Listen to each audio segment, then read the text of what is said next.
ಇವತ್ತಿನ ನಮ್ಮ guest content creator, content creation ಅನ್ನೋದು ಟ್ರೆಂಡ್ ಆಗಕ್ಕೆ ಮುಂಚೆನೇ ಈ ಟ್ರೆಂಡ್ನ ಸ್ಟಾರ್ಟ್ ಮಾಡಿದವರು. ಮೋದಿ ಅವರು, ಸಿದ್ದರಾಮಯ್ಯನವರು ಕೂಡ ಇವ್ರ ಬಗ್ಗೆ ಸ್ವಲ್ಪ ಡಿಸ್ಕಷನ್ ಎಲ್ಲ ನಡೆಸಿದ್ದಾರೆ. ಕೇಳದೆ ಇರ್ತಾರ ಅಲ್ವಾ? ಸಿದ್ದರಾಮಯ್ಯನವರು ಕರ್ದಿದ್ದಾರೆ, ಕರೆದ್ರೆ ಜನ ಬರಲ್ಲ ಅಂತಿದ್ದಾರೆ. ಅವ್ರು ಏನ್ರಮ್ಮ ನಾವು 2,000 ರೂಪಾಯಿ ಕೊಡ್ತೀವಿ ತಿಂಗಳಿಗೆ, ನನಗೆ ಹಿಂಗ್ ಅನ್ಬಿಟ್ರ ಅಂತ ಇವ್ರು ಸಿದ್ದರಾಮಯ್ಯಂಗೆ ಫುಲ್ ಆವಾಜ್ ಹಾಕ್ಬಿಡ್ತಾರೆ. ಏನ್ ಸುಮ್ನೆ ಕೊಡ್ತೀರಾ 2,000 ರೂಪಾಯಿ? ಸ್ಮಾಲ್ ಸ್ಕ್ರೀನ್ ಅಲ್ಲಿ ದ ಲೆಜೆಂಡರಿ ಡೈರೆಕ್ಟರ್ ಅಂತ ಹೇಳ್ಬಹುದು. ಅಂತ ಒಂದೆರಡು ಹೆಸರುಗಳ ಜೊತೆಗೆ ನೀವು ಕೆಲಸ ಮಾಡಿದ್ರೆ, TN ಸೀತಾರಾಮ್ ಸರ್, ಕಾಸರವಳ್ಳಿ ಅವರು, ಅಂತವ್ರ ಜೊತೆಗೆ ಒಬ್ಬ ದೂರ್ವಾಸನನ್ನು, ಒಂದು ತಾಯ್ತನವನ್ನು ಒಟ್ಟಿಗೆ ನೋಡ್ಬೇಕು ಅಂದ್ರೆ ಅದು ಸೀತಾರಾಮ್ ಸರ್. ಯಾವ ಎಪಿಸೋಡನ್ನಾಗ್ಲಿ, ಯಾವ ದೃಶ್ಯನಾಗ್ಲಿ, ಯಾವ ಕಥೆನಾಗ್ಲಿ ಒಂಥರ ಬ್ರೆಡ್ ಟೋಸ್ಟ್ ತರ ಮಾಡಿಲ್ಲ. ಎಲ್ಲ ಒಂದು ಇಡ್ಲಿ ದೋಸೆ ಮಾಡೋ ಒಂದು ಹದವಾದ ಒಂದು ಪ್ರಾಸೆಸ್. ಅದು ನನ್ಗೆ ಒಂದೊಂದ್ಸತಿ ಡೌಟ್ ಆಗೋದು, ಇವ್ರು ಬಾತ್ರೂಮಲ್ಲಿ ಟಾಯ್ಲೆಟ್ ಅಲ್ಲೆಲ್ಲ ಕಥೆನ ಯೋಚನೆ ಮಾಡ್ತಾರೆ ಅಂದ್ರೆ. ಆಮೇಲೆ ಏನ್ ಬರ್ಕೊಂಡೋದ್ರು ಬದಲಾವಣೆ ಹೇಳೋರು. ಅವಾಗ ಇವಾಗ ಸರ್ ಏನಪ್ಪ ಕೇಳಿಸ್ಕೊಂಡ್ರೆ ಅವಾಗ ಹಿಂಗೆಲ್ಲ ಮಾಡಿದೀರ ಏನ್ ತುಂಬಾ ಬೈಯುವಾಗ ಪದಗಳು ಏನ್ ಬಳಸ್ತಾ ಇದ್ರು ಅಂದ್ರೆ, ತುಂಬಾ ಒಂದು ಅವ್ರದ್ದೊಂದು ಸ್ಟೈಲ್ ಅಂತಿರುತ್ತಲ್ಲ, ಮಂಟಿನಿ. ಯೋಗರಾಜ್ ಭಟ್ರು ಬರ್ದಿರೋ ಇದ್ರಲ್ಲೂ ಆ ಥರದ್ದಿದೆ. ನಾನು ತುಂಬಾ ದಿವಸ ಆದ್ಮೇಲೆ ಭಟ್ರೆ ನೀವು ಬರ್ದಿದ್ದ ಇದ್ನ ಅಂತ. ಅವರು ಆತರ ಸೀರಿಯಸ್ ಆಗಿ ಏನಾದ್ರು ಕೇಳಿದ್ರೆ, ಹೋಗಮ್ಮ ನೀನು ಭಕ್ತಿ ಕ್ಯಾಸೆಟ್ ಕೇಳಕೋ. ನಿಮ್ಮ ಒಂದು ಬರವಣಿಗೆ ಅಬೌಟ್ ರಶ್ಮಿಕಾ ಮಂದಣ್ಣ ಅವರ ಮದುವೆ ಸಂದರ್ಭದಲ್ಲಿ ನೀವು ಬರೆದಿದ್ದು. ಇವತ್ತು ಹೇಗಿದೆ ಅಂದ್ರೆ, ಅವ್ರನ್ನ ಸಖತ್ ಜಡ್ಜ್ ಮಾಡಿ, ಟ್ರೋಲ್ ಮಾಡಿದ್ದಂಥದ್ದಕ್ಕೆ ನೀವು ಕೊಟ್ಟ ಒಂದು ಹೊಸ ಥಾಟ್ ಪ್ರಾಸೆಸ್ ಇದೆಯಲ್ಲ, ಅದು ನನಗೆ ಬಹಳ ಬಹಳ ಇಷ್ಟ ಆಯ್ತು. ಎಲ್ಲವೂ ಆಗದಾಗುತ್ತೆ, ನಾವ್ ಯಾಕಷ್ಟು ತಲೆ ಕೆಡಿಸ್ಕೋಬೇಕು ಅನ್ನೋದಿದೆಯಲ್ಲ, ಅದು ಅಂತಿಮ. ಅದು ನಿಜ ಕೂಡ, ಅದು ಅಂತಿಮ ಸತ್ಯ ಕೂಡ. ಆರಾಮಾಗಿರೋಣ, ಯಾಕೆ ಆಯ್ತು, ಅಲ್ಲೇನೋ ಆಯ್ತಾ, ಅದಾಗಬೇಕು ಅಂತಿತ್ತು, ಆಯ್ತು.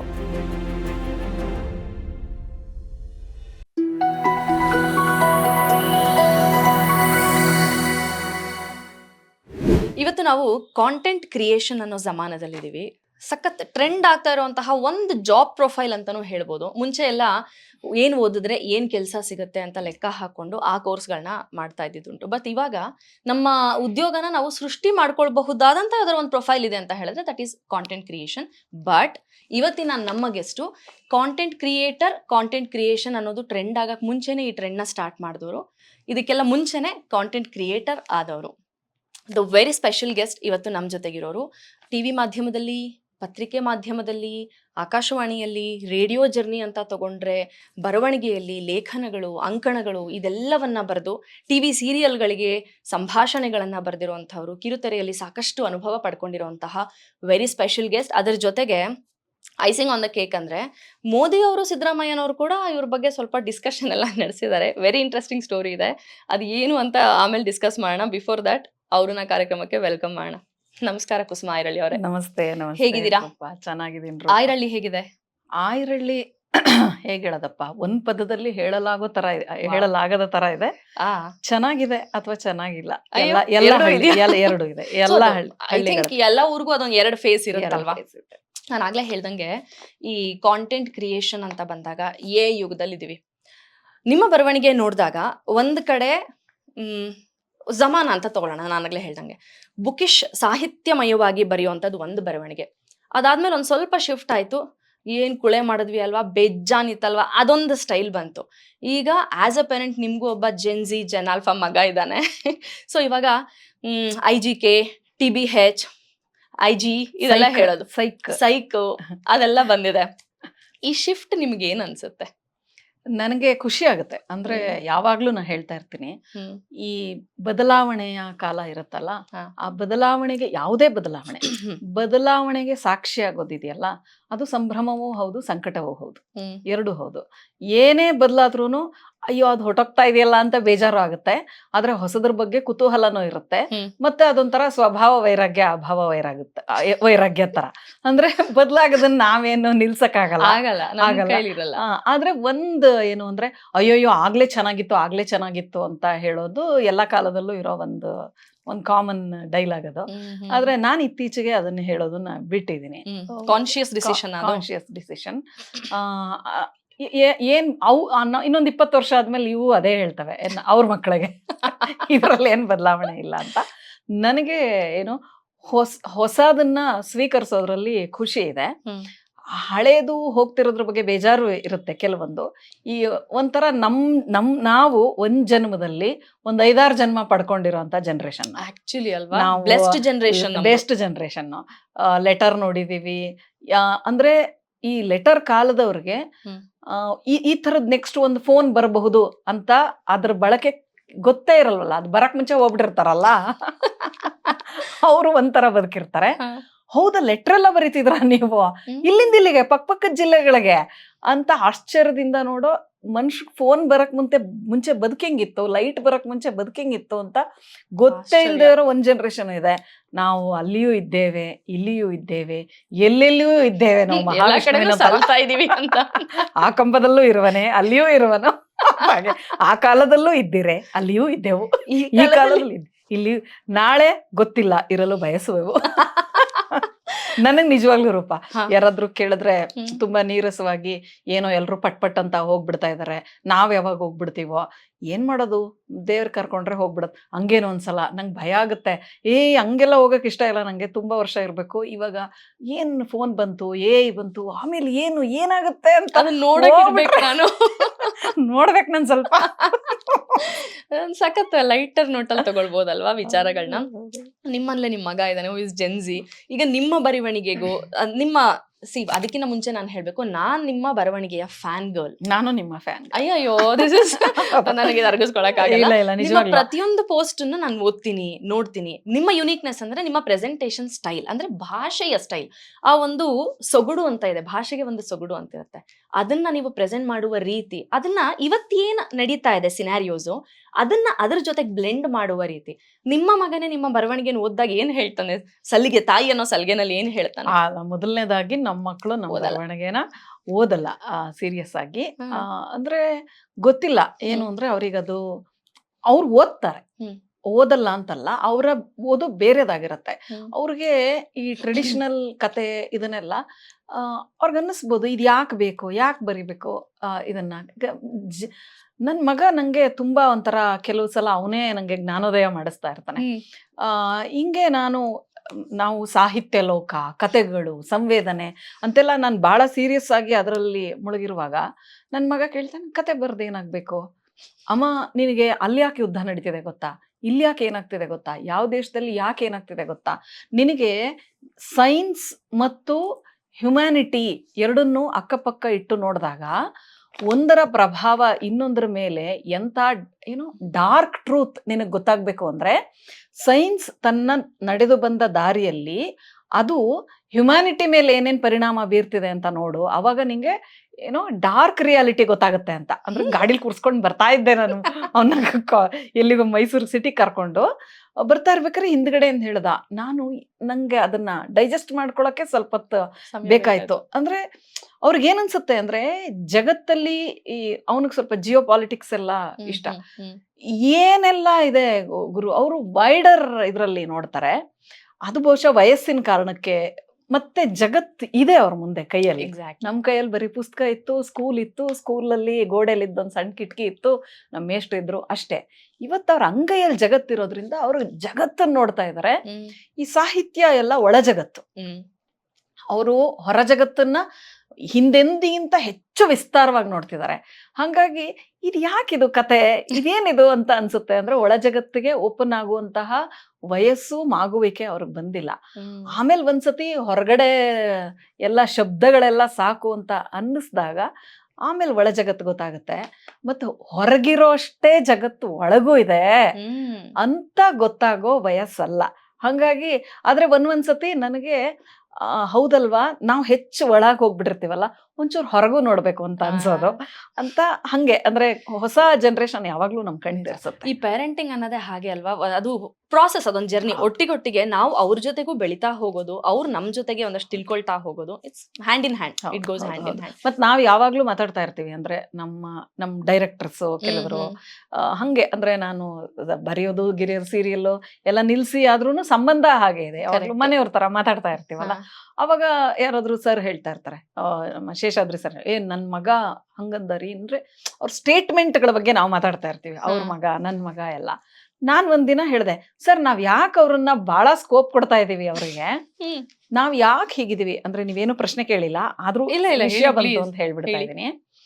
ಅಂದ್ರೆ ತುಂಬಾ ಜನ ನಾವ್ ಈ ತಪ್ಪು ಮಾಡ್ತಿದೀವಿ ಅಂತ ಹೇಳಲ್ಲ, ಈ ಗ್ರಹಿಕೆ ಇದೆ ನಮ್ಮಲ್ಲಿ. ಏನು ಅಂದ್ರೆ ನಿಮ್ಮನ್ನೂ ಸೇರಿದಂತೆ, ನಿಮ್ಗೆ 9ನೇ ಕ್ಲಾಸ್ ಮಗ ಇದ್ದಾನೆ ಅಲ್ವಾ, ನಿಮ್ಗನ್ಸುತ್ತೆ ನಾವು ದಡ್ಡರಂಗ್ ಬದುಕ್ಬಿಟ್ವೇನೋ, ಇವ್ರು ಎಷ್ಟು ಜಾಣ್ರಪ್ಪ, ಇವ್ರಿಗೆ ಎಷ್ಟು ಕಾನ್ಫಿಡೆನ್ಸ್ ಇದೆ, ನಮ್ ತರ ಇವ್ರಿಗೆ ಕೀಳರಿಮೆ ಇಲ್ಲ, ಯಾರಿಗಾದ್ರೂ ಕಂಪೇರ್ ಮಾಡಿದ್ರೆ ಯಾಕೆ ಕಂಪೇರ್ ಮಾಡ್ತೀರಾ ನನಗೆ ಅಂತ ಹೇಳ್ತಾರೆ. ನಾವೆಲ್ಲ ಅವಳು ನೋಡು ಇವಳು ನೋಡು, ಅವಳು ಎಮ್ಮೆ ಕರಿತಾಳು ನೋಡು, ಇವಳು ಹಸ ಕರಿತಾಳು ನೋಡು, ನಿಂಗೇನು ಬರಲ್ಲ, ಪುಸ್ತಕ ಹಿಡ್ಕೊಂಡು ಕೂತ್ಕತೀಯ ಅಂತ, ಹಸ ಎಮ್ಮೆ ಕರಿಯಕ್ ಬರಲ್ಲ, ನಿಂಗೆ ಪಾತ್ರೆ ತೊಳಿಯಕ್ ಬರಲ್ಲ, ಅದೊಂದು ಪ್ಯಾರಾಮೀಟರ್ ಅಂತ ಅನ್ಕೊಂಡು ನನ್ಗೆ ಬೈತಾ ಇದ್ರೆ ನಾನು, ನನ್ಗೆ ಹಸ ಕರಿಯಕ್ ಬರಲ್ವಲ್ಲ, ಹಾಲ್ ಕರಿಯಕ್ ಬರಲ್ವಲ್ಲ, ನಾನ್ ಪುಸ್ತಕ ಓದ್ತಾ ಇದೀನಲ್ಲ, ಅಯ್ಯೋ ಅವಳು ಹಾಲ್ ಕರಿತಾ ಇದ್ರೆ ನಾನು ಓದ್ತಾ ಇದ್ದೀನಿ ಅಂತ ನನ್ನನ್ನು ನಾನು ಸಮರ್ಥಿಸ್ಕೊಳಕ್ ನಂಗೆ ಆಗ್ತಿರ್ಲಿಲ್ಲ. ನನ್ ಮಗ ನೋಡು ಅಂತ ಅನ್ಕೊಳ್ತೀವಲ್ವ ನಾವು. ಇದನ್ನ ಇನ್ನೊಂದು ದೃಷ್ಟಿಕೋನದಿಂದ ನೋಡ್ಬೇಕು ಅಂತ ನಾನು ಸರ್ ಹತ್ರ ಅವತ್ತು ಮಾತಾಡ್ತಾ ಇದ್ದೆ. ಏನು ಅಂದ್ರೆ ನಮ್ಮ ಇಡೀ ವ್ಯಕ್ತಿತ್ವನ ನಿರ್ಧಾರ ಮಾಡೋದು ನಮ್ಮ ಬಾಲ್ಯ. ಹೌದು, ನಮ್ಮ ಬಾಲ್ಯ ಅಂದ್ರೆ ನಮ್ಮ ಮನೆಯಲ್ಲಿ ನಾವು ಕಳೆದ ಬಾಲ್ಯ ಮಾತ್ರ ಅಲ್ಲ, ನಮ್ಮ ಸುತ್ತಮುತ್ತ ಇದ್ದ ಸಮಾಜ ಮತ್ತೆ ಇಡೀ ವ್ಯವಸ್ಥೆ. ಹೆಚ್ಚು ಕಡಿಮೆ ಕೆಲವೇ ಮಂದಿಯನ್ನ ಬಿಟ್ರೆ ಕಾಲದ ಕಾರಣಕ್ಕೆ, ನಮ್ಮ ಮನೆ ವೈಯಕ್ತಿಕ ಕಾರಣಕ್ಕಲ್ಲ ದಿದ್ದರೂ ಒಟ್ಟಾರೆ ಕಾಲದ ಕಾರಣಕ್ಕೆ ತುಂಬಾ ಜನ ನಾವು ಬಡತನ ಮತ್ತು ಅಕಸ್ಮಾತ್ ಸ್ಥಿತಿವಂತರಾದ್ರೂ ರಿಸ್ಟ್ರಿಕ್ಷನ್ಸ್, ಸ್ವಾತಂತ್ರ್ಯದ ಬಡತನ, ಹಣಕಾಸಿನ ಬಡತನ, ಸ್ವಾತಂತ್ರ್ಯದ ಬಡತನ, ಇದನ್ನ ಅನುಭವಿಸ್ಕೊಂಡೇ ಬಂದಿರೋರು ನಾವು. ಹಾಗಾಗಿ ನಾವು ಒಂಚೂರು ಹಾರಕ್ ಹೋಗ್ತೀನಿ ಅಂದಾಗ ನಮ್ಮನ್ನ ಪಂಚರ್ ಮಾಡಿ ಮಾಡಿ ಮಾಡಿ ಅಲ್ಲೇ ಆ ಬಾಲ್ ಇರುತ್ತಲ್ಲ, ಆ ಬಾಲ್ಗೆ ಯಾರು ಗಾಳಿ ತುಂಬಿಲ್ಲ, ನಮಗೆ ಅಲ್ಲಲ್ಲ ತೂತೆ ಮಾಡಿರೋದು. ಆದ್ರೆ ನಾವೆಂಥ ಗಟ್ಟಿಗರು ಅಂದ್ರೆ ನೀವೇನ್ ತೂತ್ ಮಾಡಿದ್ರು ಅದಕ್ಕೆಲ್ಲ ಅಂಟಿಸ್ಕೊಂಡು ಒಂದು ಟೇಪ್ ಇಟ್ಕೊಂಡು ಜೀವನದಲ್ಲಿ ಅಂಟಿಸ್ಕೊಂಡು ಕೆಲವು ಸತಿ ನಮ್ ಬಾಲ್ನ ನಾವೇ ಒದ್ಕೊಂಡು ಗಾಳಿ ಇಲ್ದಿದ್ರು ಪ್ಯಾಚ್ ಹಾಕೊಂಡ್ರು ಇಲ್ಲಿವರೆಗೆ ಬಂದು ನಿಂತಿದೀವಿ. ಆದ್ರೆ ಇವತ್ತಿನ ಮಕ್ಕಳು ಮತ್ತೆ ನಮ್ಮ ಪೇರೆಂಟ್ಸು ತುಂಬಾ ಸುತ್ತಲ ಸಮಾಜಕ್ಕೋಸ್ಕರನೇ ಬದುಕ್ದವ್ರು. ನನ್ ಮಗಳು ಅವಳೇನ್ ಮಾಡ್ತಾಳೆ ಅದು ಅವಳ ನಿರ್ಧಾರ, ನಾ ಜೊತೆಗಿರ್ತೀನಿ ಅಂದವ್ರಲ್ಲ. ನಮ್ಮ ತಂದೆ ತಾಯಿಗಳು ಮಾತ್ರ ಅಲ್ಲ, ಬಹುತೇಕ ತಂದೆ ತಾಯಿಗಳು ಅವರು ಅಯ್ಯಯ್ಯೋ ಅವ್ರಂಗ ಅಂದ್ಬಿಟ್ರಲ್ಲಪ್ಪ ಅಂತ ಯಾವಾಗ್ಲೂ ಇನ್ನೊಬ್ರು ಏನ್ ಹೇಳ್ತಾರೆ ಅಂತಾನೆ ಯೋಚನೆ ಮಾಡ್ತಿದ್ದವ್ರು. ಅವ್ರ ಹತ್ರ ಹೋಗ್ಬಿಟ್ಟು ನನ್ನ ಭಾವನೆ ಹೀಗಿದೆ, ನೀ ಅರ್ಥ ಮಾಡ್ಕೋ, ಭಾವನೆಗೆ ಇವನೇ ಏನಿಲ್ಲ, ಅಕ್ಕ ಭಾವ ಅಣ್ಣ ತಮ್ಮ ಎಲ್ಲ ಏನ್ ಹೇಳ್ತಾರೆ ಅದು ಇಂಪಾರ್ಟೆಂಟ್. ಈಗ ಹಂಗಲ್ಲ. ಈಗ ನಾವು ಆ ತರ ಒದ್ದು ಹೆಂಗೆಂಗೋ ಬಂದಿರೋ ಚೆಂಡಾಗಿ ಪುಟಿದೆದ್ದು ಇಷ್ಟ್ರ ಮಟ್ಟಗಾರು ನಿಂತಿರೋದ್ರಿಂದ ನಾವು ನಮ್ಮ ಮಕ್ಕಳನ್ನ ತೆರೆದ ಹೃದಯದಿಂದ ಸ್ವೀಕರಿಸಿದೀವಿ. ಅವ್ರು ಏನ್ ಹೇಳ್ತಾರೆ ಕೇಳಿಸ್ಕೊಂಡಿದೀವಿ, ಅವ್ರಿಗೆ ಯಾವತ್ತೂ ಮನಸ್ಸಿಗೆ ಪಂಚರ್ ಆಗದೆ ಇರೋ ತರ ನೋಡ್ಕೊಂಡಿದೀವಿ. ಹಾಗಾಗಿ ಅವರ ಚೆಂಡುಗಳು, ಅವರ ಬಾಲ್ಯ ಛಿದ್ರ ಆಗಿಲ್ಲ, ಅವರ ಭಾವದ ಬಲೂನ್ಗಳಿಗೆ ನಾವು ಗಾಳಿ ತುಂಬಿದೀವಿ, ಎಲ್ಲೂ ಪಂಚರ್ ಆಗಕ್ ಬಿಟ್ಟಿಲ್ಲ. ಹಾಗಾಗಿ ಅವರು ಪುಟಿದ ಹೇಳ್ತಾ ಇದಾರೆ. ಅದ್ರ ಕ್ರೆಡಿಟ್ ನಾವು ತಗೊಳ್ಬೇಕು. ನಾವು ಕೂತ್ಕೊ ಮಗು, ನೀ ಏನ್ ಹೇಳ್ತಿದ್ಯಾ ಹೇಳು, ನನ್ನನ್ನ ನಿನ್ ಫ್ರೆಂಡ್ ಅಂತ ಅನ್ಕೋ, ಓಪನ್ ಆಗಿರು, ಆರಾಮಾಗಿ ಮಾತಾಡು, ನಮ್ಮ ತಂದೆ ತಾಯಿ ಹಿಂಗ್ ಹೇಳಿದ್ರ. ಹಾಗಾಗಿ ಅವರು ಹೊಸ ಚೆಂಡುಗಳಾಗಿ ಹಾರುತ್ತಾ ಜಗತ್ತಿನ ತುಂಬಾ ಚಿಮ್ಮುತ್ತಾ ಇದ್ರೆ ಅದರೊಳಗೆ ಗಾಳಿ ತುಂಬಿರೋದ್ರಲ್ಲಿ, ಆ ಗಾಳಿಯಲ್ಲಿ ನಮ್ಮ ಬದುಕಿನ ನೋವು ಇದೆ, ನಾವು ಕೊಟ್ಟಿರೋದು ಇದೆ, ನಾವು ಅರ್ಥ ಮಾಡ್ಕೊಳ್ಳೋದು ಇದೆ, ಎಲ್ಲ ಇದೆ. ಹಂಗಾಗಿ ಅವರು ಒಂಥರ ನಿಮ್ಗೇನ್ ಗೊತ್ತಾಯ್ತು ಅಂದ ತಕ್ಷಣ ಎಂತ ಮಾತು ಹೇಳ್ಬಿಟ್ರು ನಮ್ಮ ಮಕ್ಕಳು, ನಮಗೆ ಅರ್ಥ ಆಗಲ್ಲ, ಹೊಸ ಜನರೇಷನ್ ವಾವ್ ಅಂತ. ಏನಿಲ್ಲ, ಅವ್ರಂತ ಅವಕಾಶ ಸಿಕ್ಕಿದ್ರೆ ಅವ್ರಿಗಿಂತ ಜಾಸ್ತಿ ವಾವ್ ಆಗ್ತಾ ಇದ್ವಿ ನಾವು. ಸೊ ಅವ್ರಿಗೆ ಪಂಚರ್ಗಳಾಗಿಲ್ಲ ನಮ್ಮಷ್ಟು. ಹಂಗಾಗಿ ಪುಟಿತಾ ಇದಾರೆ, ಪುಟಿಲಿ. ಹಂಗ್ ಪುಟಿಯೋದ್ರಿಂದ ವೈಯಕ್ತಿಕವಾಗಿ ಅವರಿಗೂ ದೇಶಕ್ಕೂ ವೈಯಕ್ತಿಕ ನೋವುಗಳಿಲ್ದೆ ಅವ್ರ ಶಕ್ತಿನ ಹೆಚ್ಚೆಚ್ಚು ಬಳಸ್ಕೊಂಡು ಸಮಾಜಕ್ಕೆ ಒಳ್ಳೇದಾದ್ರೆ ಪರವಾಗಿಲ್ಲ. ಆದ್ರೆ ಪುಟಿದೆದ್ದು ಇನ್ನೆಲ್ಲೆಲ್ಗೋ ಸ್ವಲ್ಪ ಸೂಕ್ಷ್ಮತೆ ನೋಡ್ಕೋಬೇಕಷ್ಟೇ. ನೀವು ಮಾತಾಡುವಾಗ ಡೈರೆಕ್ಟರ್ಸ್ ಜೊತೆ ಅಂತಾನು ಹೇಳಿದ್ರಿ, ಅಂದ್ರೆ ನಾನ್ ನೋಡಿದ ಹಾಗೆ ಒಂದು ಐಸಿಂಗ್ ಆನ್ ದ ಕೇಕ್ ನಿಮ್ಮ ಜರ್ನಿಯಲ್ಲಿ ಅಂತ ಹೇಳಿದ್ರೆ ತುಂಬಾ ಇದೆ. ಅದರಲ್ಲಿ ಒಂದು ಮೇಜರ್ ಅಂತ ಹೇಳಿದ್ರೆ ನೀವು ಟಿವಿ ಸೀರಿಯಲ್ಗಳಿಗೆ ಸಂಭಾಷಣೆಯನ್ನ ಬರೆದಿದ್ದು. ಅಂದ್ರೆ ಇವತ್ತು ಸ್ಮಾಲ್ ಸ್ಕ್ರೀನ್ ಅಲ್ಲಿ ದ ಲೆಜೆಂಡರಿ ಡೈರೆಕ್ಟರ್ ಅಂತ ಹೇಳ್ಬಹುದು ಅಂತ ಒಂದೆರಡು ಹೆಸರುಗಳ ಜೊತೆಗೆ ನೀವು ಕೆಲಸ ಮಾಡಿದ್ರೆ, TN ಸೀತಾರಾಮ ಸರು, ಕಾಸರವಳ್ಳಿ ಅವರು ಅಂತವ್ರ ಜೊತೆಗೆ. ಸೊ ಆ ಬರವಣಿಗೆಯ ಶೈಲಿ ಅವತ್ತಿಗೂ ಇವತ್ತಿಗೂ ಬದಲಾದ ರೀತಿ ಇರಬಹುದು, ಅಥವಾ ನಿಮ್ಮ ಅನುಭವ ಅದ್ರ ಬಗ್ಗೆ ಹೇಳ್ಬೋದಾ ಅಂತ? ಈ ತರ ಇತ್ತೀಚೆಗೆ ನಾನು ಒಂಥರ ಬರೀ ಇದ್ರ ಬಗ್ಗೆನೇ ಮಾತಾಡ್ತಿದ್ದೀನಿ ಹೌದಾ? ಅಂತ ಅನ್ಸ್ಬಿಟ್ಟಿದೆ. ಅಂದ್ರೆ ಒಂದ್ ಹಾ. 2-3 ಕಡೆ ಆಗೋಯ್ತು, ಅಯ್ಯೋ ನಾನು ಯಾಕೆ ಹಿಂಗ್ ಹೇಳ್ತಾ ಇದ್ದೀನಿ ಅಂತ. ಹ್ಮ್. ಆದ್ರೆ ಕೆಲವು ಸತಿ ಅನ್ಸುತ್ತೆ ನಾನಲ್ದೆ ಇನ್ಯಾರು ಹೇಳೋದು, ನಾನಂದ್ರೆ ನನ್ನಂತ ಕೆಲವು ಮಂದಿ ಮಾತ್ರ ಇದೀವಿ. Okay. ಅಂದ್ರೆ 2 ಚಾನಲ್ ಇದ್ದಾಗ ಇದು ಒಂದು ಟಿವಿ ಸೀರಿಯಲ್ ಬರೆಯೋದು ಇದು ಒಂದು ಪ್ರೊಫೆಷನ್ ಅಂತ ಒಂದು ಐಡಿಯಾನೇ ಇಲ್ದೇ ಇರೋ ಟೈಮಲ್ಲಿ ಈ ಪ್ರೊಫೆಷನ್ ಶುರು ಮಾಡಿ, ಆಮೇಲೆ ಒಂದು ಹಂತಕ್ಕೆ ತುಂಬಾ ಅದು ದೊಡ್ಡ ಇಂಡಸ್ಟ್ರಿ ಅನ್ನಿಸುವಷ್ಟು ದೊಡ್ಡ ಉದ್ಯಮವಾಗಿ ಸಾವಿರಾರು ಜನಕ್ಕೆ ಕೆಲಸ ಕೊಡೋ ಅಂತ ಟೈಮ್ಗಳಿಗೆ ಅಯ್ಯೋ ಇದಾಗಲ್ಲಪ್ಪ ಅಂತ ಈ ಈ ಈ ಸ್ಥಿತ್ಯಂತರದ ಒಂದು ಸಾಕ್ಷಿಯಾಗಿರೋದ್ರಿಂದ ಬಹುಶಃ ಮಾತಾಡಕ್ಕೆ ನಂಗೆ ಅರ್ಹತೆ ಇದೆ ಅಂತ ಅನ್ಕೊಳ್ತೀನಿ. ಅಂದ್ರೆ ಇದು ಒಂದ್ ಭಾಗ ಅಷ್ಟೇ. ಈ ಸ್ಥಿತ್ಯಂತರ ಟೆಲಿವಿಷನ್ ಮೇಲೆ ಆಗಿರುವ ಭಾಷೆ ಮೇಲೆ, ಸ್ಪೆಷಲಿ ಭಾಷೆ ಮೇಲೆ ಆಗಿರುವ ಪರಿಣಾಮ ಇದೆಯಲ್ಲ, ಯಾಕೆ ಆಗ ಅಂತಹ ಸೀರಿಯಲ್ಗಳು ಬರ್ತಾ ಇತ್ತು, ಅವು ಒಂಥರ ಕಾದಂಬರಿಯ ಅಧ್ಯಾಯಗಳ ತರ ಇತ್ತು, ಒಂದೊಂದು ಎಪಿಸೋಡು ಒಂದೊಂದು ಮಾತುಗಳು ಯಾವುದೋ ಕಾದಂಬರಿಯ ಪಾತ್ರದಂತೆ ಇತ್ತು.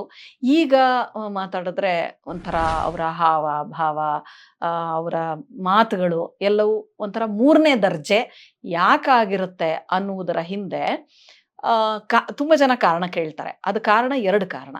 ಒಂದು, ಇಡೀ ಜಗತ್ತಿನಲ್ಲಾದ ಆರ್ಥಿಕ ಬದಲಾವಣೆ. ಅಂದ್ರೆ 2005ರ ನಂತರ ಆದ ಜಾಗತಿಕ ಆರ್ಥಿಕ ಬದಲಾವಣೆ ಇದೆಯಲ್ಲ, ಏನು ಗ್ಲೋಬಲೈಸೇಷನ್ನ ಪರಿಣಾಮವಾಗಿ ಹಣ ತುಂಬಾ ಹರಿತಾ ಅದು ನಮ್ಮ ಜಮೀನುಗಳ ಬೆಲೆ ಜಾಸ್ತಿ ಮಾಡಿದ್ದಿದೆಯಲ್ಲ, ಆ ಥರ ತುಂಬಾ ಕ್ಷೇತ್ರಗಳಿಗೆ ಹಣ ಲಗ್ಗೆ ಇಟ್ಟಿದೆ. ನಮ್ಗೆ ಇದ್ರ ಪರಿಣಾಮ ಗೊತ್ತಾಗಲ್ಲ ವೈಡರ್ ಆಂಗಲ್ ಅಲ್ಲಿ. ಇದರ ಒಂದು ಭಾಗ, ಹೇಗೆ ನಮ್ಮ ಜಮೀನುಗಳ ರೇಟನ್ನು ಜಾಸ್ತಿ ಮಾಡಿ ನಮಗೆ ನಾನಿಲ್ಲಿ ಬೆಳೆಯೋದಕ್ಕಿಂತ ಮಾರ್ಬಿಟ್ರೆ ಹೆಚ್ಚು ಸುಖವಾಗಿರ್ತೀನಿ ಅನ್ನೋ ಥರದ ಒಂದು ಪರಿಸ್ಥಿತಿ ಸೃಷ್ಟಿ ಮಾಡ್ತಲ್ಲ ಕೃಷಿ ಕ್ಷೇತ್ರದಲ್ಲಿ, ಹಾಗೆ ಟಿವಿ ಕ್ಷೇತ್ರದಲ್ಲೂ ಅದು ಪರಿಣಾಮ ಸೃಷ್ಟಿ ಮಾಡಿದೆ. ಅಂದ್ರೆ ಹಣ ಹೆಚ್ಚು ಬಂದ ಕೂಡಲೇ ಏನಾಯ್ತು, ಚಾನೆಲ್ಗಳ ಸಂಖ್ಯೆ ಜಾಸ್ತಿ ಆಯಿತು, ದೊಡ್ಡ ದೊಡ್ಡ ಬಂಡವಾಳಗಾರರು ಬಂಡವಾಳ ಹೂಡಿದ್ರು. ಅಷ್ಟು ಮಾತ್ರ ಅಲ್ಲ, ನಿಮಗೆ ಈಗ ಈ ಒಂದು ವಿಷಯಕ್ಕೊಂದು ತಯಾರಿ ಬೇಕಲ್ಲ, ಒಂದು ಟ್ರೈನಿಂಗ್ ಬೇಕಲ್ಲ. ನಿಮಗೆ ಒಂದೇ ಸಲ ಅಷ್ಟು ಚಾನೆಲ್ಗಳು ಅಷ್ಟು ಸೀರಿಯಲ್ಗಳು ಬಂದಾಗ ಅದಕ್ಕೆ ತಕ್ಕಂತ ಬರಹಗಾರರು ನಿರ್ದೇಶಕರು ಅದು ಸಿದ್ಧನೇ ಇರಲಿಲ್ಲ. ನಾವು ಸಡನ್ ಆಗಿ ಬೇಕಾದ ಒಂದು ಇವತ್ತು ಯಾರೋ ಕ್ಯಾಮ್ರಾಮನ್ ಆಗಿದ್ದ, ಒಂದು ಹೊಸದು ಶುರು ಆಯ್ತು, ಒಬ್ಬ ಹೊಸ ಡೈರೆಕ್ಟರ್, ಒಂದು 5 ವರ್ಷ ಅವ್ನಿಗೆ ಎಕ್ಸ್ಪೀರಿಯನ್ಸೇ ಇರಲ್ಲ, ಆದ್ರೆ ಪ್ರಾಜೆಕ್ಟ್ ಇದೆ, ಹಂಗಾಗಿ ಇಲ್ಲಿ ನೀ ಮಾಡ್ಕೋ ಅಲ್ಲಿ ನಾ ಮಾಡ್ಕೋತೀನಿ ಅಂತ ಒಬ್ಬ ಅಸಿಸ್ಟೆಂಟು ಅಥವಾ ಒಬ್ಬ ಕ್ಯಾಮ್ರಾಮನ್ನು ತಕ್ಷಣ ಡೈರೆಕ್ಟರ್ಗಳಾದ್ರು. ಇದು ಒಂದು ಕಾರಣ. ಇನ್ನೊಂದು, ಈ ಹೊಸ ಜನರೇಷನ್ಗೂ ಹಳೆ ಜನರೇಷನ್ನ ನಿರ್ದೇಶಕರಿಗೂ ನಾನು ಕಂಡಿರುವ ಒಂದು ಮೇಜರ್ ವ್ಯತ್ಯಾಸ, ಬಹುಶಃ ನಮ್ಮ ಕನ್ನಡದ ಮಟ್ಟಿಗೆ ಮತ್ತು ನಾನು ಬೇರೆ ಎಲ್ಲಾ ಭಾಷೆ ಸೀರಿಯಲ್ಗಳನ್ನು ನಮ್ಮ ಅಲ್ಲಿಂದ ಇಲ್ಲಿಗೆ ತಂದಿದೀವಲ್ಲ ಎಷ್ಟೊಂದು, ಆಗ ನಾನು ನೋಡಿರುವ ಲೆಕ್ಕದಲ್ಲೂ ಕೂಡ ಮರಾಠಿ, ಬೆಂಗಾಲಿ ಎಲ್ಲ ನೋಡಿದೀನಿ ನಾನು, ತಮಿಳು ಎಲ್ಲ ನೋಡಿದೀನಿ. ನೆಲದ ಗುಣಗಳು ಕೆಲವಿರುತ್ತೆ. ಅಂದ್ರೆ ಮರಾಠಿನಲ್ಲಿ ನಾಟಕದ ಇನ್ಫ್ಲೂಯೆನ್ಸು ಅಲ್ಲಿ ತುಂಬಾ ಇರೋದ್ರಿಂದ ಅಲ್ಲಿ ಈಗಲೂ ಸ್ವಲ್ಪ ಒಳ್ಳೆ ಕಲಾವಿದರು ಸಿಗ್ತಾರೆ, ಸೆನ್ಸಿಬಲ್ ಆಗಿರೋರು ಇದ್ದಾರೆ. ಬೆಂಗಾಲಿನಲ್ಲಿ ಅಲ್ಲಿ ಬೇರೆ ತರ, ತಮಿಳಲ್ಲಂತೂ ಆಗಲೂ ಈಗಲೂ ಸ್ವಲ್ಪ ಮಾಸ್ ಕಲ್ಚರೇ ಜಾಸ್ತಿ ಕಥೆಗಳಲ್ಲಿ. ಆ ತರ ನೆಲದ ಗುಣದ ಮೇಲೆ ಕಥೆಗಳು ಬದಲಾಗಿದ್ದನ್ನು ನೋಡಿದೆ. ಆದ್ರೆ ಒಟ್ಟಾರೆ ಆದ ಬದಲಾವಣೆ ನಮ್ಮ ಕನ್ನಡದ ಮಟ್ಟಿಗೆ ಏನು ಅಂದ್ರೆ, ಫಸ್ಟ್ ಟಿವಿ ಸೀರಿಯಲ್ ಮಾಡ್ಬೇಕು ಅಂತ ಅಂದಾಗ, ಅಂದ್ರೆ ಫಸ್ಟ್ ಶುರು ಆದಾಗ ಇದೆಲ್ಲ ಟ್ರೆಂಡ್ 2 ಚಾನಲ್ ಇದ್ದಾಗ ಅಥವಾ ಟಿವಿಯೇ ಹೊಸದಾಗಿ ಬಂದಾಗ, ಚಂದನ ಅಥವಾ ಕಥೆಗಳನ್ನು ಮಾಡ್ಬೇಕು ಅಂದಾಗ ಕಥೆ ಅಂತ ತಗೊಂಡಿದ್ದು ಇದ್ದ ಕಥೆ ಅಂದ್ರೆ ಸಾಹಿತ್ಯದ ಕಥೆ. ಧಾರಾವಾಹಿಗೆ ಅಂತಾನೆ ಹೊಸ ಕಥೆ ಯಾರು ಸೃಷ್ಟಿ ಮಾಡಿರ್ಲಿಲ್ಲ. ಆಗ ಕಥೆಯನ್ನು ದೃಶ್ಯವಾಗಿ ರೂಪಾಂತರಗೊಳಿಸಿದ್ರು ಮೊದಲು. ಹಾಗಾಗಿ ಅದರಲ್ಲಿ ಒಂದು ಸಾಹಿತ್ಯದ ಒಂದು ಕ್ವಾಲಿಟಿ ಇತ್ತು.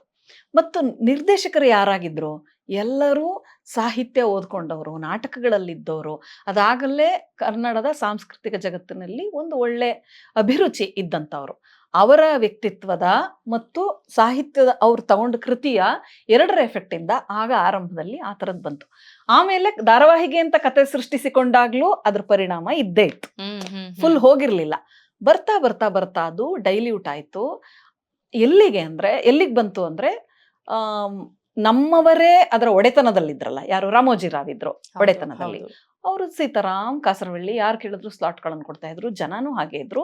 ಇಡೀ ಕಾಲ ಭಾವುಕ ಕಾಲ ಆಗಿತ್ತು. ಕಾಲದ ಪರಿಣಾಮವೂ ಇರುತ್ತೆ ಇದರಲ್ಲಿ. ನಮ್ಮ ಸಿ ಅಶ್ವಥ್ ಅವರು ಭಾವಗೀತೆಗಳನ್ನು ಹಾಡ್ತಾ ಇದ್ರು, ರವಿ ಬೆಳಗೆರೆ ಓಮನಸೆ ತರದ ಪತ್ರಿಕೆ ತರ್ತಾ ಇದ್ರು. ಅಂದ್ರೆ ಇಡೀ ರಾಜ್ಯ, ಅಲ್ಲೆಲ್ಲೋ ಮಳೆ ಬಿಲ್ಲು ಬರ್ತಾ ಇತ್ತು. ಅಂದ್ರೆ ಒಂಥರ ಎಲ್ಲರೂ ಒಂಥರ ಭಾವುಕ ದಿನಗಳಲ್ಲಿ ಇದ್ವಿ ನಾವು. ಒಂದ್ 20 ವರ್ಷ ಇಡೀ ವಾತಾವರಣ ಪೂರಕವಾಗಿತ್ತು. ಬರ್ತಾ ಬರ್ತಾ ಬರ್ತಾ ಸುತ್ತಮುತ್ತ ಏನಾಯ್ತು, ಸುತ್ತಮುತ್ತ ಡೈಲ್ಯೂಷನ್ ಆಗ್ತಾ ಡೈಲ್ಯೂಷನ್ ಆಯ್ತು, ಮಾಧ್ಯಮದಲ್ಲೂ ಡೈಲ್ಯೂಷನ್ ಆಯ್ತು, ನ್ಯೂಸ್ ಚಾನೆಲ್ಗಳು ಕಿರ್ಚೋಕ್ ಶುರು ಮಾಡಿದ್ವು, ಜನ ಅಲ್ಲಿ ಭಾವುಕತೆ ಬಿಟ್ರು, ಸಿನಿಮಾಗಳ ಕಥೆಗಳು ಬದಲಾದ್ವು, ಅಲ್ಲಿ ಭಾವುಕತೆ ಹೋಯ್ತು. ಅಂದ್ರೆ ಜನನೂ ಬದಲಾಗ್ತಾ ಹೋದ್ರು. ಆಗ ಟಿವಿ ಕೂಡ ಈ ತರದ ಸಾಹಿತ್ಯದ ಕಥೆಗಳನ್ನ ಬಿಟ್ಟು ಇದನ್ನ ಕೊಡಕ್ ಶುರು ಮಾಡ್ತು. ಏನು ಇದು ಅಲ್ಲಿನ ನಾರ್ತಿನ ಪರಿಣಾಮ ಇದೆ. ಅಂದ್ರೆ ಓನರ್ ಯಾರಾದ್ರು, ದೊಡ್ಡ ದೊಡ್ಡ ಚಾನಲ್ನ ಓನರ್ಗಳು ಯಾರಿವತ್ತು ಎಲ್ಲ ಅಲ್ಲಿರೋರು, ಅಂದ್ರೆ ಉತ್ತರ ಭಾರತದಲ್ಲಿ ಅಥವಾ ಅದರ ಆಚೆ ಅಂತ. ಅವಾಗ ಏನ್ ಮಾಡಿದ್ರು ಅವರು, ಒಂದ್ ವ್ಯಾಪಾರ, ಅದು ವ್ಯಾಪಾರ. ಈಗ ಇಷ್ಟು ಅಂಗಡಿಗಳಿವೆ, ಇಷ್ಟು ಚಾನಲ್ಗಳು ಅಂದ್ರೆ ಇಷ್ಟು ಅಂಗಡಿಗಳು ಅಂತ ಅರ್ಥ ಮಾಡ್ಕೊಂಬಿಡಿ. ಇಷ್ಟು ಅಂಗಡಿ ಇದೆ, ಅಲ್ಲಿ ಯಾವ್ದೋ ಒಂದು ಸೋಪ್ ಖರ್ಚಾಗ್ತಾ ಇದೆ ಚೆನ್ನಾಗಿ, ಸೊ ಅಲ್ಲಿ ಸೋಪ್ ಖರ್ಚಾಗ್ತಿದೆ, ಅಂಥದ್ದನ್ನೇ ನಾವು ಇಡಬೇಕು. ಇದು ಒಂದು. ಇನ್ನೊಂದು, ನಮ್ದೇ ಅಂಗಡಿ ಸುಮಾರು ರಾಜ್ಯಗಳಲ್ಲಿದೆ, ಈ ರಾಜ್ಯದ ಅಂಗಡಿನಲ್ಲಿ ಈ ಬ್ರ್ಯಾಂಡ್ ಚೆನ್ನಾಗಿ ಓಡ್ತಾ ಇದೆ, ಶಾಂಪು ಸೋಪ್, ಈ ಮಟ್ಟಕ್ಕೆ ಹೇಳ್ತಾ ಇದ್ದೀನಿ, ಸೋಪ್ ಈ ಶಾಂಪು ಚೆನ್ನಾಗಿ ಓಡ್ತಾ ಇದೆ, ಸೊ ಈ ಫಾರ್ಮುಲಾ, ಸೊ ನಿಮ್ ರಾಜ್ಯದಲ್ಲೂ ಈ ಶಾಂಪೂನ ಮಾರಿ ಅಂತ. ಇಲ್ಲ ನಮ್ಮ ರಾಜ್ಯದವ್ರಿಗೆ ಇಲ್ಲಿ ಸಿಗಕಾಯಿ ಬೆಳಿತೀವಿ ನಾವು, ಹಂಗಾಗಿ ಇವ್ರಿಗೆ ಇದು ಅಭ್ಯಾಸ ಆಗಿದೆ. ಅವೆಲ್ಲ ಇಲ್ಲ ಗುರು, ಒಂದು ಇದು ಅಂಟಿಸ್ತೀನಿ, ಒಂದ್ ಸ್ಟಿಕ್ಕರ್ ತಗೊಂಡೋಗ್ ಮಾರು, ಏನಿಲ್ಲ ಗೋ, ಅವರು ಅನ್ಕೋತಾರೆ ಇದಕ್ಕೆ. ಇವ್ರು ಅಡ್ಜಸ್ಟ್ ಆದ್ರು ಅಂದ್ರೆ ಇದು ಯಾವಾಗ ಇಷ್ಟೇ ಸರಳ, ಇದು ಯಾವಾಗ ಧಾರಾವಾಹಿ ಒಂದು ಕಲೆ ಆಗಿತ್ತೋ, ಕಲೆಯ ಭಾಗ ಇದು ಅಂತ ನಾವು ಕನ್ಸಿಡರ್ ಮಾಡಿದ್ವೋ, ಸಾಂಸ್ಕೃತಿಕ ಜಗತ್ತಿನ ಒಂದು ಧ್ವನಿ ಅಂತ ಕನ್ಸಿಡರ್ ಮಾಡಿದ್ವೋ, ಅಲ್ಲಿಯವರೆಗೆ ಆರೋಗ್ಯಕರವಾಗಿತ್ತು. ಯಾವಾಗ ನಾವು ಕಥೆಯನ್ನು ಒಂದು ವ್ಯಾಪಾರ, ಒಂದು ಸೋಪು, ಒಂದು ಶಾಂಪೂ ಅನ್ನೋ ಮಟ್ಟಕ್ಕೆ ನಾವು ಇಳಿಸಿದ್ವೋ, ಅಲ್ಲಿಂದ ಅದು ಪ್ರಾಡಕ್ಟ್ ಆಯ್ತು. ಎಕ್ಸಾಕ್ಟ್ಲಿ. ನೀವು ಪ್ರಾಡಕ್ಟ್ ಅಲ್ಲಿ ನೀವು ಭಾಷೆ, ಸಾಹಿತ್ಯ, ಭಾವ ಯಾವುದನ್ನು ನಿರೀಕ್ಷೆ ಮಾಡಕ್ಕಾಗಲ್ಲ. ಯಾಕಂದ್ರೆ ಅದು ಕಲೆಯ, ಸಂಸ್ಕೃತಿಯ ಭಾಗವಲ್ಲ. ಈಗ ಅದೊಂದು ಪ್ರಾಡಕ್ಟ್. ಪ್ರಾಡಕ್ಟ್ ಆಗಿರೋದ್ರಿಂದ ಅದು ವ್ಯಾಪಾರ. ಈಗ ಆಗ್ಯಾಕೆ ಹಂಗಿತ್ತು, ಈಗ ಯಾಕೆ ಹಂಗಿದೆ ಅಂದ್ರೆ, ಅವಾಗ ಅದು ಅಂಗಡಿ ಆಗಿರ್ಲಿಲ್ಲ, ಆಗ ಅದು ವೇದಿಕೆ ಆಗಿತ್ತು, ರಂಗ ಆಗಿತ್ತು, ಈಗ ಅಂಗಡಿ ಆಗಿದೆ. ಬಟ್ ನೀವು ಕೆಲಸ ಮಾಡಿದಂತಹ ಫೇಸ್ ಇದೆಯಲ್ಲ, ನೀವು ಹೇಳಿದ್ರಲ್ಲ ಧಾರಾವಾಹಿ ಕಲೆ ಆಗಿದ್ದಂತಹ ಸಮಯದಲ್ಲಿ ಅಂತ ಹೇಳಿದ್ರಿ. ಸೊ ಆ ಸಂದರ್ಭದಲ್ಲಿ ನೀವು ಆ ಒಂದು ಇಂಡಸ್ಟ್ರಿಯ ಒಳಗೆ ಹೋಗಿದ್ರಿ. ಟಿ.ಎನ್. ಸೀತಾರಾಮು ಸರ್ ಅಂತ ಒಂದು ಲೆಜೆಂಡರಿ ಡೈರೆಕ್ಟರ್ ಜೊತೆಗೆ ಪ್ರಾಜೆಕ್ಟ್ಸ್ಗಳನ್ನ ಮಾಡಿದ್ರಿ. ಸೊ ಆ ಜರ್ನಿ ಬಗ್ಗೆ ಹೇಳಿ, ಹೇಗಿರ್ತಾ ಇತ್ತು? ಆ್ಯಂಡ್ ಪರ್ಟಿಕ್ಯುಲರ್ಲಿ ನಾನು ಇತ್ತೀಚೆಗೆ ನಿಮ್ಮ ಕಾಮೆಂಟ್ ಕೂಡ ನೋಡಿದೆ, ಏನೋ ಸಮ್ಮರು ಐಸ್ ಕ್ರೀಮು ಅಂತ, ಅದಕ್ಕೆ ಟಿ.ಎನ್.ಎಸ್. ಸರ್ ಕಾಮೆಂಟ್ ಕೂಡ ಮಾಡಿದ್ರು, ಬಾಮ ಬೇಸಿಗೆ ಮುಗಿಯೋಷ್ಟೊತ್ತು ಒಟ್ಟಿಗೆ ತಿನ್ನೋಣ, ಹಳೆ ನೆನಪುಗಳನ್ನ ಮೆಲಕ್ ಹಾಕೋಣ ಅಂತ ಹೇಳಿ. ಸೊ ಅವ್ರು ಅವಾಗ ಹೇಗಿರ್ತಿದ್ರು? ಯಾಕೆಂದ್ರೆ ಎಲ್ರಿಗೂ ಟಿ.ಎನ್.ಎಸ್. ಅಂದ್ರೆ ಅವ್ರು ತುಂಬಾ ಶಾರ್ಪ್ ಇದು ಅಥವಾ ಶಾರ್ಟ್ ಟೆಂಪರ್ ಅಂತ ಒಂದು ಹೊರ ಜಗತ್ತಿಗೆ ಒಂದು ಭಾವನೆ ಇರುತ್ತೆ, ಹೀಗಿರಬಹುದು, ಹೀಗಿರುವ ಇಂಟರ್ಪ್ರಿಟೇಷನ್ ಇರುತ್ತೆ. ನೀವು ಹತ್ತಿರದಿಂದ ನೋಡಿದ್ದೀರಾ, ಪ್ರಾಜೆಕ್ಟ್ಸ್ ಮಾಡುವಾಗ ಹೇಗಿರ್ತಾ ಇತ್ತು ವಾತಾವರಣ ಅವಾಗ ಅಂತ? ಅಂದ್ರೆ ಸೀತಾರಾಮ್ ಸರ್ ಬಗ್ಗೆ ಹೇಳ್ಬೇಕಂದ್ರೆ, ನೀವು ಒಂದು ವ್ಯಕ್ತಿನಲ್ಲಿ ಒಬ್ಬ ತಾಯಿ, ಒಬ್ಬ ತಂದೆ, ಒಬ್ಬ ಗುರು, ಒಬ್ಬ ಶತ್ರು, ಒಬ್ಬ ದೂರ್ವಾಸನನ್ನು, ಒಂದು ತಾಯ್ತನವನ್ನು ಒಟ್ಟಿಗೆ ನೋಡ್ಬೇಕು ಅಂದ್ರೆ ಅದು ಸೀತಾರಾಮ್ ಸರ್. ಅದು ಈ ನಿಮಿಷ ತಾಯಿ, ಮರು ನಿಮಿಷ ದೂರ್ವಾಸ, ಮರು ನಿಮಿಷ ಇವರು ಏನು ನನ್ನ ಗುರುವೋ ಶತ್ರುವೋ ಅನ್ನೋ ಹಾಗೆ. ಅಂದ್ರೆ ಯಾವುದು ಒಳಗೆ ಯಾವುದನ್ನು ಇಟ್ಕೊಂಡು ಸಾಧಿಸೋದು ಬೇರೆ, ಮೊಮೆಂಟರಿ ರಿಯಾಕ್ಷನ್ಸ್, ಅದು ಯಾವುದಕ್ಕೋಸ್ಕರ ಅಂದ್ರೆ ಕೆಲ್ಸಕ್ಕೋಸ್ಕರ ಅಷ್ಟೇ, ಅದು ವೈಯಕ್ತಿಕ ಅಲ್ಲ. ಏನೋ ಒಂದು ನಾವು ಓದ್ಬೇಕಿತ್ತು ಅವಾಗ ಅವ್ರ ಮುಂದೆ ತಗೊಂಡೋಗಿ. ನಾನು ಸೀತಾರಾಮ್ ಸರ್ ಇಂದ ಕಲ್ತಿರೋ ಒಂದು ಗುಣ, ಅಥವಾ ಯಾರೇ ಆಗ್ಲಿ ಕಲಿಬೇಕಾಗಿರೋ ಒಂದು ಗುಣ, ನಾನು ನೋಡಿರೋ ಬಹುತೇಕ ಡೈರೆಕ್ಟರ್ಗಳು ಆವಾಗಿನವರು ಯಾರು ಯಾವ ಎಪಿಸೋಡನ್ನಾಗ್ಲಿ, ಯಾವ ದೃಶ್ಯನಾಗ್ಲಿ, ಯಾವ ಕಥೆನಾಗ್ಲಿ ಒಂಥರ ಬ್ರೆಡ್ ಟೋಸ್ಟ್ ತರ ಮಾಡಿಲ್ಲ. ಎಲ್ಲ ಒಂದು ಇಡ್ಲಿ ದೋಸೆ ಮಾಡೋ ಒಂದು ಹದವಾದ ಒಂದು ಪ್ರಾಸೆಸ್ ಅದು ಕತೆ ಮಾಡೋದಂದ್ರೆ.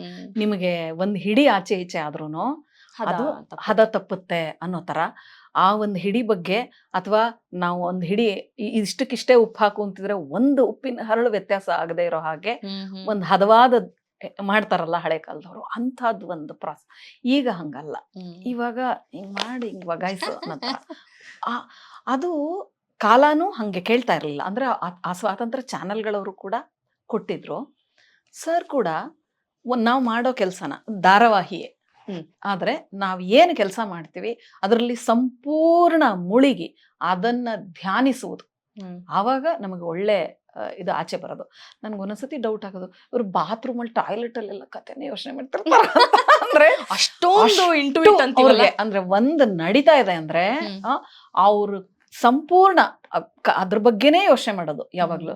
ಯೋಚನೆ ಮಾಡಿ ಮಾಡಿ ನಮಗೂ ಅದನ್ನ ನಾನು ಯಾವ ಮಟ್ಟಕ್ಕಿದ್ದೆ ಅಂದ್ರೆ ಅವ್ರ ಹತ್ರ ಹೋಗಿ ಒಂದು ಸ್ವಲ್ಪ ವರ್ಷ ನಂಗೆ ಜಗತ್ತಲ್ಲಿ ಏನ್ ನಡೀತಾ ಇದೆ ಅಂತಾನೆ ಗೊತ್ತಿಲ್ಲ. ಇದ್ರೊಳಗೆ ಮುಳುಗೋಗಿರೋದು. ಎಷ್ಟು ಒಳಗೆ ಅಂದ್ರೆ ಇವತ್ತಿನ ಎಪಿಸೋಡಾ, ಇವತ್ತಿಡೀ ಅದೇ ತಲೆಯಲ್ಲಿ, ಮತ್ ನಾಳೆ ಅದೇ ನಿಲ್ಲಂಗಿಲ್ವಲ್ಲ, ನಾಳೆದು ನಾಡದ್ರದ್ದು ಆಮೇಲೆ ಹಂಗ್ ಹೋಗ್ತಾನೆ ಇರುತ್ತೆ. ನಮ್ಗೆ ನನ್ ಪ್ರಪಂಚದಲ್ಲಿ ಏನಾಗ್ತಾ ಇದೆ ಅಂತಾನೆ ಗೊತ್ತಿಲ್ಲ.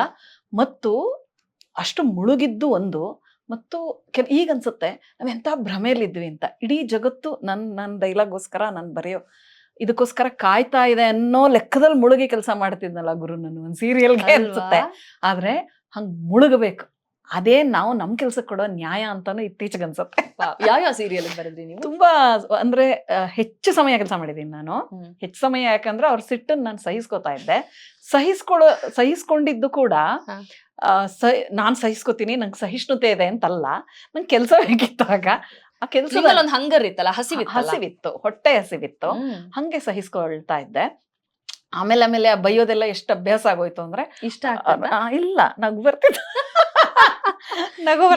ಇನ್ನು ಬೈದಿಲ್ಲ, ಆಮೇಲೆ ಏನ್ ಬರ್ಕೊಂಡೋದ್ರು ಬದಲಾವಣೆ ಹೇಳೋರು. ಇವಾಗ ಸರ್ ಏನಾರ ಕೇಳಿಸ್ಕೊಂಡ್ರೆ ಅವಾಗ ಹಿಂಗೆಲ್ಲ ಮಾಡಿದೀರ. ಆಗ ರಘು ಸಮರ್ಥ ನಮ್ ಸೀನಿಯರ್ಗಳವರೆಲ್ಲ, ರಘು, ರಮೇಶ್ ಇಂದಿರಾ ಅವ್ರೆಲ್ಲ ನಮ್ಗಿಂತ ಮುಂಚೆ ಇದ್ದವ್ರು ಸರ್ ಹತ್ರ. ಏನ್ ಬರ್ಕೊಂಡು ನಾನ್ ಫುಲ್ ನೀಟಾಗಿ ಚೇಂಜ್ ಮಾಡಕ್ ಯಾಕೆ ಇಷ್ಟೆಲ್ಲ ನೀಟಾಗಿ ಬರ್ಕೊಂಡು ಏನೋ ಒಂದ್ ಬರ್ಕೊಂಡು ಅಂತಿದ್ರ. ಇಲ್ಲಿ ಟೇಬಲ್ ಇದ್ರೆ ಸರ್ ಎದುರುಗಡೆ ಕೂತಿದ್ರೆ ಟೇಬಲ್ ಇಂದ ಹಿಂಗ್ ಕೆಳಗಿಟ್ಕೊಂಡು ಹಿಂಗೆ ಓದ್ತಾ ಇರೋದು. ಅವ್ರು ನೀನ್ ಯಾಕೆ ಒಂದ್ ಪ್ಯಾಡ್ ಇಟ್ಕೊಡಲ್ಲ, ಪ್ಯಾಡ್ ಇಟ್ಕೊಂಡ್ರೆ ಹಿಂಗ್ ಇಡ್ಬೇಕಲ್ಲ, ಬರೀ ಪೇಪರ್, ಇವ್ರಿಗೊಂದ್ ಪ್ಯಾಡ್ ಕೊಡಿಸ್ರಿ ಇವಳಿಗೆ ಅಂತ. ನಾನು ಅವ್ರು ಕೊಡ್ಸಿದ್ರು ತಗೊಳ. ಆಮೇಲೆ ಎಲ್ಲ ಶಾರ್ಟ್ ಫಾರ್ಮ್ ಅಲ್ಲಿ ಬರ್ಕೊಂಡು ಹೋಗ್ಬಿಡೋದು. ಬರ್ಕೊಂಡು ಹೋಗ್ಬಿಟ್ಟು ಹೆಂಗಿದ್ರು ಚೇಂಜ್ ಮಾಡ್ತಾರೆ ಅಂತ. ಅಂದ್ರೆ ಆ ಬದಲಾವಣೆಯಿಂದ ನಾವ್ ಅವಾಗ ಇರಿಟೇಟ್ ಆಗ್ತಿತ್ತು. ಇವಾಗ ಅವ್ರು ಏನ್ ಹೇಳ್ತಾ ಇದ್ರು ಅಂದ್ರೆ, ನಂಗೆ ಇಷ್ಟ ಆಗ್ಲಿಲ್ಲ ಅಂತ ಅದನ್ನ ಬದಲಾಯಿಸು, ನಂಗೆ ಹಿಡಿಸ್ಲಿಲ್ಲ ಅಂತ ಬರೀ. ನನಗೆ ಏನ್ ವ್ಯತ್ಯಾಸ ಗುರು? ಎರಡು ಒಂದೇ ಅಲ್ಲ. ಅದು ನಂಗೆ ಇಷ್ಟ ಆಗ್ಲಿಲ್ಲ ಅನ್ನೋದು ಹಾರ್ಷ್ ಆಗತ್ತಂತೆ. ನಂಗೆ ಹಿಡಿಸ್ಲಿಲ್ಲ ಅಂದ್ರೆ ಸ್ವಲ್ಪ ಮೈಲ್ಡ್ ಆಗಿ ಹೇಳಿದಂಗೆ. ನನ್ಗೆ ಅವಾಗ ಗೊತ್ತಿರ್ಲಿಲ್ಲ, ಇವಾಗ ಯೋಚನೆ ಮಾಡಿದ್ರೆ ಈ ಪದದಲ್ಲಿ ಎಷ್ಟಿದೆ ಅಲ್ಲ ಅಂತ ಅನ್ಸೋದು. ಆಮೇಲೆ ಒಬ್ಬ ನಿರ್ದೇಶಕನಿಗೆ ಒಂದ್ ಪಾತ್ರ ಹೀಗೆ ಇರ್ಬೇಕು ಅನ್ನೋದು, ಅವ್ರಿಗೆ ಈ ಒಂದು ಹೀರೋಯಿನ್, ಒಂದು ಕಥಾನಾಯಕಿ ಪಾತ್ರ, ಈ ಮುಖ ಅವ್ರಿಗೊಂದು ನಿಮ್ ಮುಖದ ತರ, ರೂಪನ್ ತರ ಇರ್ಬೇಕು ಅಂತ ಒಂದು ಇಮ್ಯಾಜಿನೇಷನ್ ಬರುತ್ತೆ. ಅವರು ಎಲ್ಲರೂ ರಿಜೆಕ್ಟ್ ಮಾಡ್ತಾ ಇರ್ತಾರೆ. ಅವ್ರು ಚೆನ್ನಾಗಿಲ್ಲ ಅಂತಲ್ಲ, ಈ ಕೆಲವ್ರು ಜಾತಿಗೀತಿ ಅಂತೆಲ್ಲ ಹೇಳ್ತಾರೆ ಇತ್ತೀಚೆಗೆ, ಆ ಕಾರಣಕ್ಕಂತೂ ಅಲ್ವೇ ಇಲ್ಲ. ಅವ್ರ ತಲೆಯಲ್ಲಿ ಆ ಪಾತ್ರದ ಕಣ್ಣು, ಮೂಗು ಎಲ್ಲರದ್ದು ಒಂದು ಇಮ್ಯಾಜಿನೇಷನ್ ಇರುತ್ತೆ. ಅಂಥದ್ದು ಅಥವಾ ಅದಕ್ಕೆ ಹತ್ರ ಆಗಿರೋ ಮುಖ ಸಿಗೋವರೆಗೂ ಅವ್ರು ಹುಡುಕ್ತಾ ಇರ್ತಾರೆ. ಅವರು ಒಂದ್ಸತಿ ನಂದಿನಿ ಗೌಡ ಅವಳು ಹೀರೋಯಿನ್, ಅವಳ ಗಂಡ ಅವಳ ಪಾಪ ತುಂಬಾ ಸೂಕ್ಷ್ಮ ಮನಸ್ಸಿನ ಹುಡುಗಿ. ಅವಳ ಗಂಡ ಅವ್ನ್ಗೇನು ಸೂಕ್ಷ್ಮಗಳೇ ಇಲ್ದೇ ಇರೋ ಒಬ್ಬ ವ್ಯಕ್ತಿ. ಅವ್ನ್ ಹೆಂಗಿರ್ಬೇಕು ಅಂದ್ರೆ, ಯಾರನ್ನೋ ಕೊನೆಗೆ ಒಬ್ರು ನಮ್ ಮೇಕಪ್ ಮನ್ ಇದ್ರು, ಚಂದ್ರು ಅಂತ. ಏನ್ ಚಂದ್ರು ಅಲ್ಲ, ಪಾತ್ರ ಮಾಡಿದವ್ರು ಚಂದ್ರು, ಮೇಕಪ್ ಮನ್ ಹೆಸರು ಮರ್ತು ಬಿಟ್ಟಿದ್ದೀನಿ. ನೋಡಿಲಿ ಈ ತರ ಇರ್ಬೇಕು ಮುಖ, ನಂಗೆ ಇವನ್ ತರ ಮುಖ ಬೇಕು ಅಂತ. ಅವ್ರ ತರ ಮುಖ ಅಲ್ಲ, ನಾನು ಯೋಚನೆ ಮಾಡೋದು ಅಲ್ಲ, ಇವ್ರ ತರ ಮುಖ ಬೇಕು ಅಂದ್ರೆ ಇವ್ರ ಕೈಲೇ ಮಾಡಿಸ್ಬಿಟ್ರೆ ಸಿಂಪಲ್ ಆಗೋಯ್ತು. ಯೋಚನೆ ಮಾಡೋದು ನಾವು. ಇವ್ರ ತರ ಮುಖ ಬೇಕು, ಮಾರುತಿ ಕರೆಕ್ಟ್, ಮೇಕಪ್ ಮನ್ ಮಾರುತಿ ತರ ಮುಖ ಬೇಕು ನಂಗೆ ಅಂತ ಎಲ್ಲಪ್ಪ ಹುಡ್ಕೋದು ಅಂತ. ಕೊನೆಗೆ ಹುಡುಕಿ ನಮ್ಮ ಮೈಸೂರವ್ರ ಒಬ್ರು ಚಂದ್ರು ಅಂತ, ಅಚ್ಚು ಮಾರುತಿಯ ಅಚ್ಚು. ನಾನು ಒಂದೊಂದ್ಸತಿ ಫೋನ್ ಮಾಡುವಾಗ ನಾವು ಪ್ರೊಡಕ್ಷನ್ ಎಲ್ಲ ನೋಡ್ಕೊಳ್ತಾ ಇದ್ವಿ, ಡೇಟ್ಸ್ ಅದು ಇದು. ಒಂದೊಂದ್ಸತಿ ಚಂದ್ರು ಸಾರ್ ನೀವು ಬಂದಿಲ್ಲ ಅಂದ್ರೆ ಮಾರುತಿ ಅವ್ರ ಕೈಲಿ ಮಾಡಿಸ್ಬಿಡ್ತೀವಿ ನಮ್ಮಲ್ಲಿ. ಅಂದ್ರೆ ಈಗ ನಂಗೆ ಗೊತ್ತಾಗೋದು, ಅವಾಗ ನಂಗೆ ಏನು ಗೊತ್ತಾಗ್ತಿರ್ಲಿಲ್ಲ. ಈಗ ಹೇಗೆ ಅವರು ಈ ಪಾತ್ರ ಹೀಗಿರ್ಬೇಕು ಅಂತ ಮುಖದ ಫೀಚರ್ಸ್ ನ ಹೇಗೆ ಯೋಚನೆ ಮಾಡ್ತಾ ಇದ್ರು ಅಂತೆಲ್ಲ ಅನ್ಸೋದು. ಹಂಗೆ ನಾವು ಬೈಸ್ಕೊಳ್ತಾನೂ ಇದ್ವಿ. ಹಂಗೆ ಆಮೇಲೆ ಯಾವಾಗಾದ್ರೂ ಬೈದಾದ್ಮೇಲೆ ನೋಡು ಇಷ್ಟೆಲ್ಲ ಬೈದಿದ್ರೆ ಬೇರೆ ಯಾರಿಗಾದ್ರೂ ಒಂದ್ ಕಣ್ಣಲ್ಲಿ ಗಂಗೆ, ಇನ್ನೊಂದ್ ಕಣ್ಣಲ್ಲಿ ಕಾವೇರಿ ಎಲ್ಲ ಬಂದಿರೋದು, ನಿನಗೆ ಏನ್ ಅಳುನೇ ಬರಲ್ವಾ ಅಂತ. ಆಕ್ಚುಲಿ ನಗು ಬರ್ತಾ ಇದೆ ಸರ್ ಅಂತ ಅವಾಗ ಗುರುಗೆ ತಕ್ಕ ಶಿಷ್ಯ ಅಂದ್ರು, ಹೇಳಿರ್ಲಿಲ್ಲ.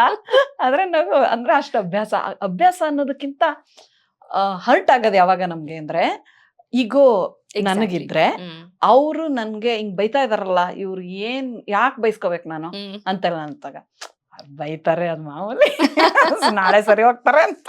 ಏನ್ ತುಂಬಾ ಬೈಯುವಾಗ ಪದಗಳು ಏನ್ ಬಳಸ್ತಾ ಇದ್ರು ಅಂದ್ರೆ, ತುಂಬಾ ಅವ್ರದ್ದೊಂದ್ ಸ್ಟೈಲ್ ಅಂತಿರುತ್ತಲ್ಲ, ಮಂಟಿನಿ ಹೋಗ್ ಮೆಣ್ತೀನಿ ಎಲ್ಲಾರು. ಸೊ ಅದು ಮಾಯಿಂದಾನೆ, ಬಿಕಾಸ್ ಅವ್ರ ಸೀರಿಯಲ್ಸ್ ಎಲ್ಲ ಮಾಯಿಂದಾನೆ, ಬೈಯೋದು ಮಾಯಿಂದಾನೆ. ಬೈಯೋದು ಮಾಯಿಂದಾನೆ. ಏನ್ ಸೀಕ್ರೆಟ್ ಯಾವಾಗ್ಲಾರು ಹೇಳಿದಾರ ವೈ ಓನ್ಲಿ ಮಾ ಅಂತ? ಹಾಗೆ ಏನು ಇಲ್ಲ, ಅದು ಸೀಕ್ರೆಟ್. ಸುಮ್ನೆ ಅಂದ್ರೆ ಒಂದ್ ಹೆಸರು ಅಂತ ಒಂದ್ ಇಟ್ಬಿಡೋದು.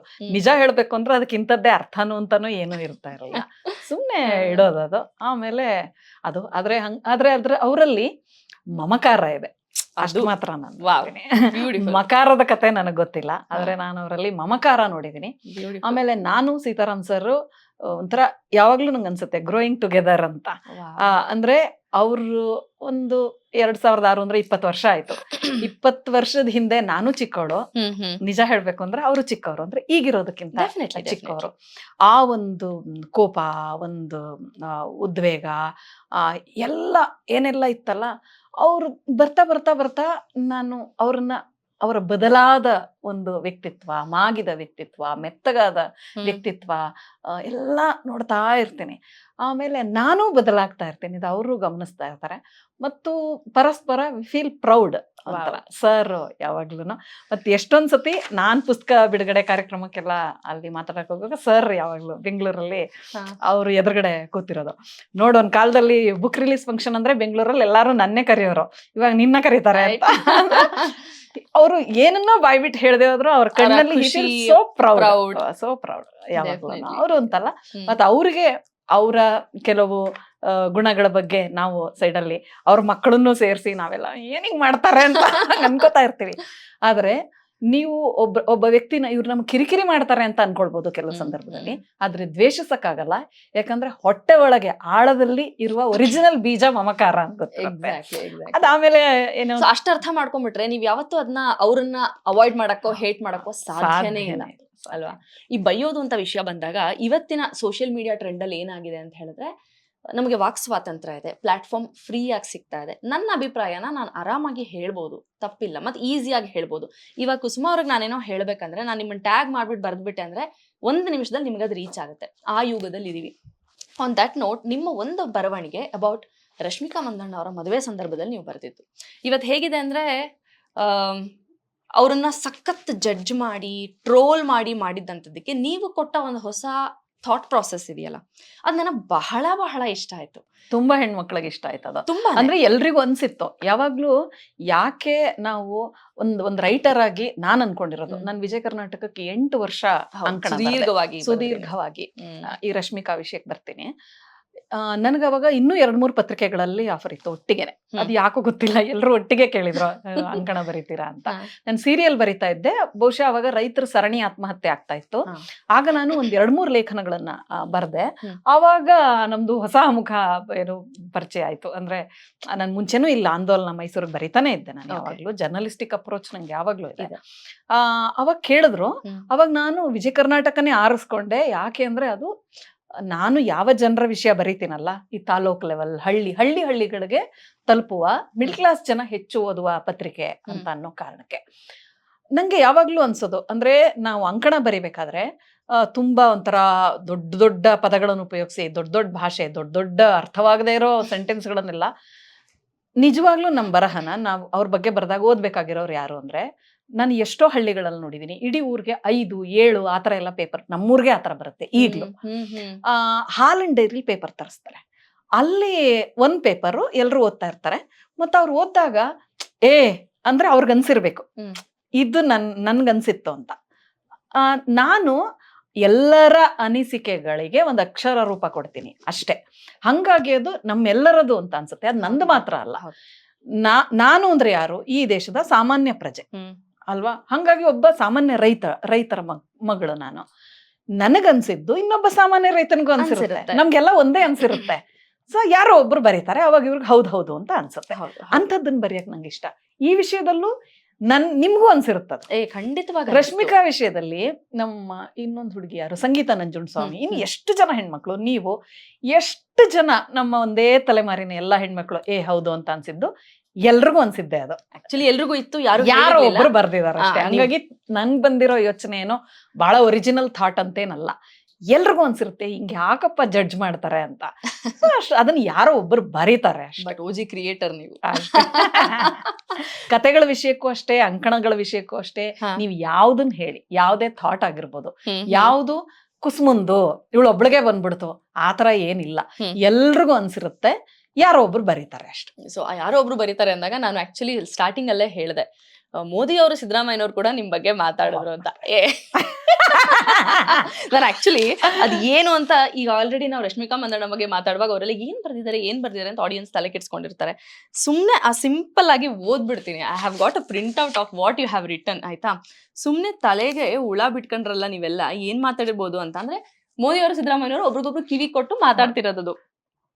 ಮೋದಿ ಅವ್ರು ಕೇಳ್ತಾರೆ, ನಿಮ್ ಕರ್ನಾಟಕದಲ್ಲಿ ಕುಸುಮ ಐರಳ್ಳಿ ಅಂತ ಒಂದ್ ಎಣ್ಣೆ ಐತಲ್ಲ, ಚೆನ್ನಾಗೈತಾ ಇರ್ತಾರ ಅಲ್ವಾ?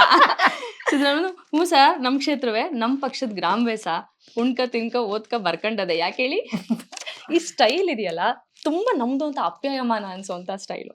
ಸೊ ಮೋದಿ ಅವ್ರು ಹೇಳ್ತಾರೆ, ಇವತ್ತು ಹುಣಸೆ ಹಣ್ಣು ಚಚ್ಚಕ್ಕೆ ಹೆಂಗಸರು ಬತ್ತೀನಿ ಅಂದಿದ್ರಂತಲ್ಲ, ನಿನ್ನೆಯಿಂದ ಬಿಸಿಲ್ಗೆ ಹಾಕೊಂಡು ಕುಂತಿದಾರಂತಲ್ಲ, ಸೊ ಕಾಯ್ತಾ ಇದಾರೆ. ಓಕೆ, ಸಿದ್ದರಾಮಯ್ಯ ಹೋಗ್ತಾರೆ, ಹೌದು ಸರ್, ನಮ್ ಕಡೆನೂ ಕೆಲ್ಸಕ್ಕೆ ಜನವೇ ಸಿಕ್ತಿಲ್ಲ, ಬಹಳ ಪ್ರಾಬ್ಲಮ್ ಆಗ್ಬಿಟ್ಟದೆ, ಮಳೆ ಬಂದ್ರ ಹುಣಸೆ ಹಣ್ಣೆಲ್ಲ ನೆಂದ್ಬಿಡ್ತವೆ ಸರ್. ಮೋದಿ ಅವರು, ಅದೇನೋ ನೋಡಿಪ್ಪ ಒಂದ್ ವ್ಯವಸ್ಥೆ ಮಾಡಿ, ಆಯ್ತು ಬಿಡಿ ಸರ್, ಮಾಡೋ ಬಿಡಿ.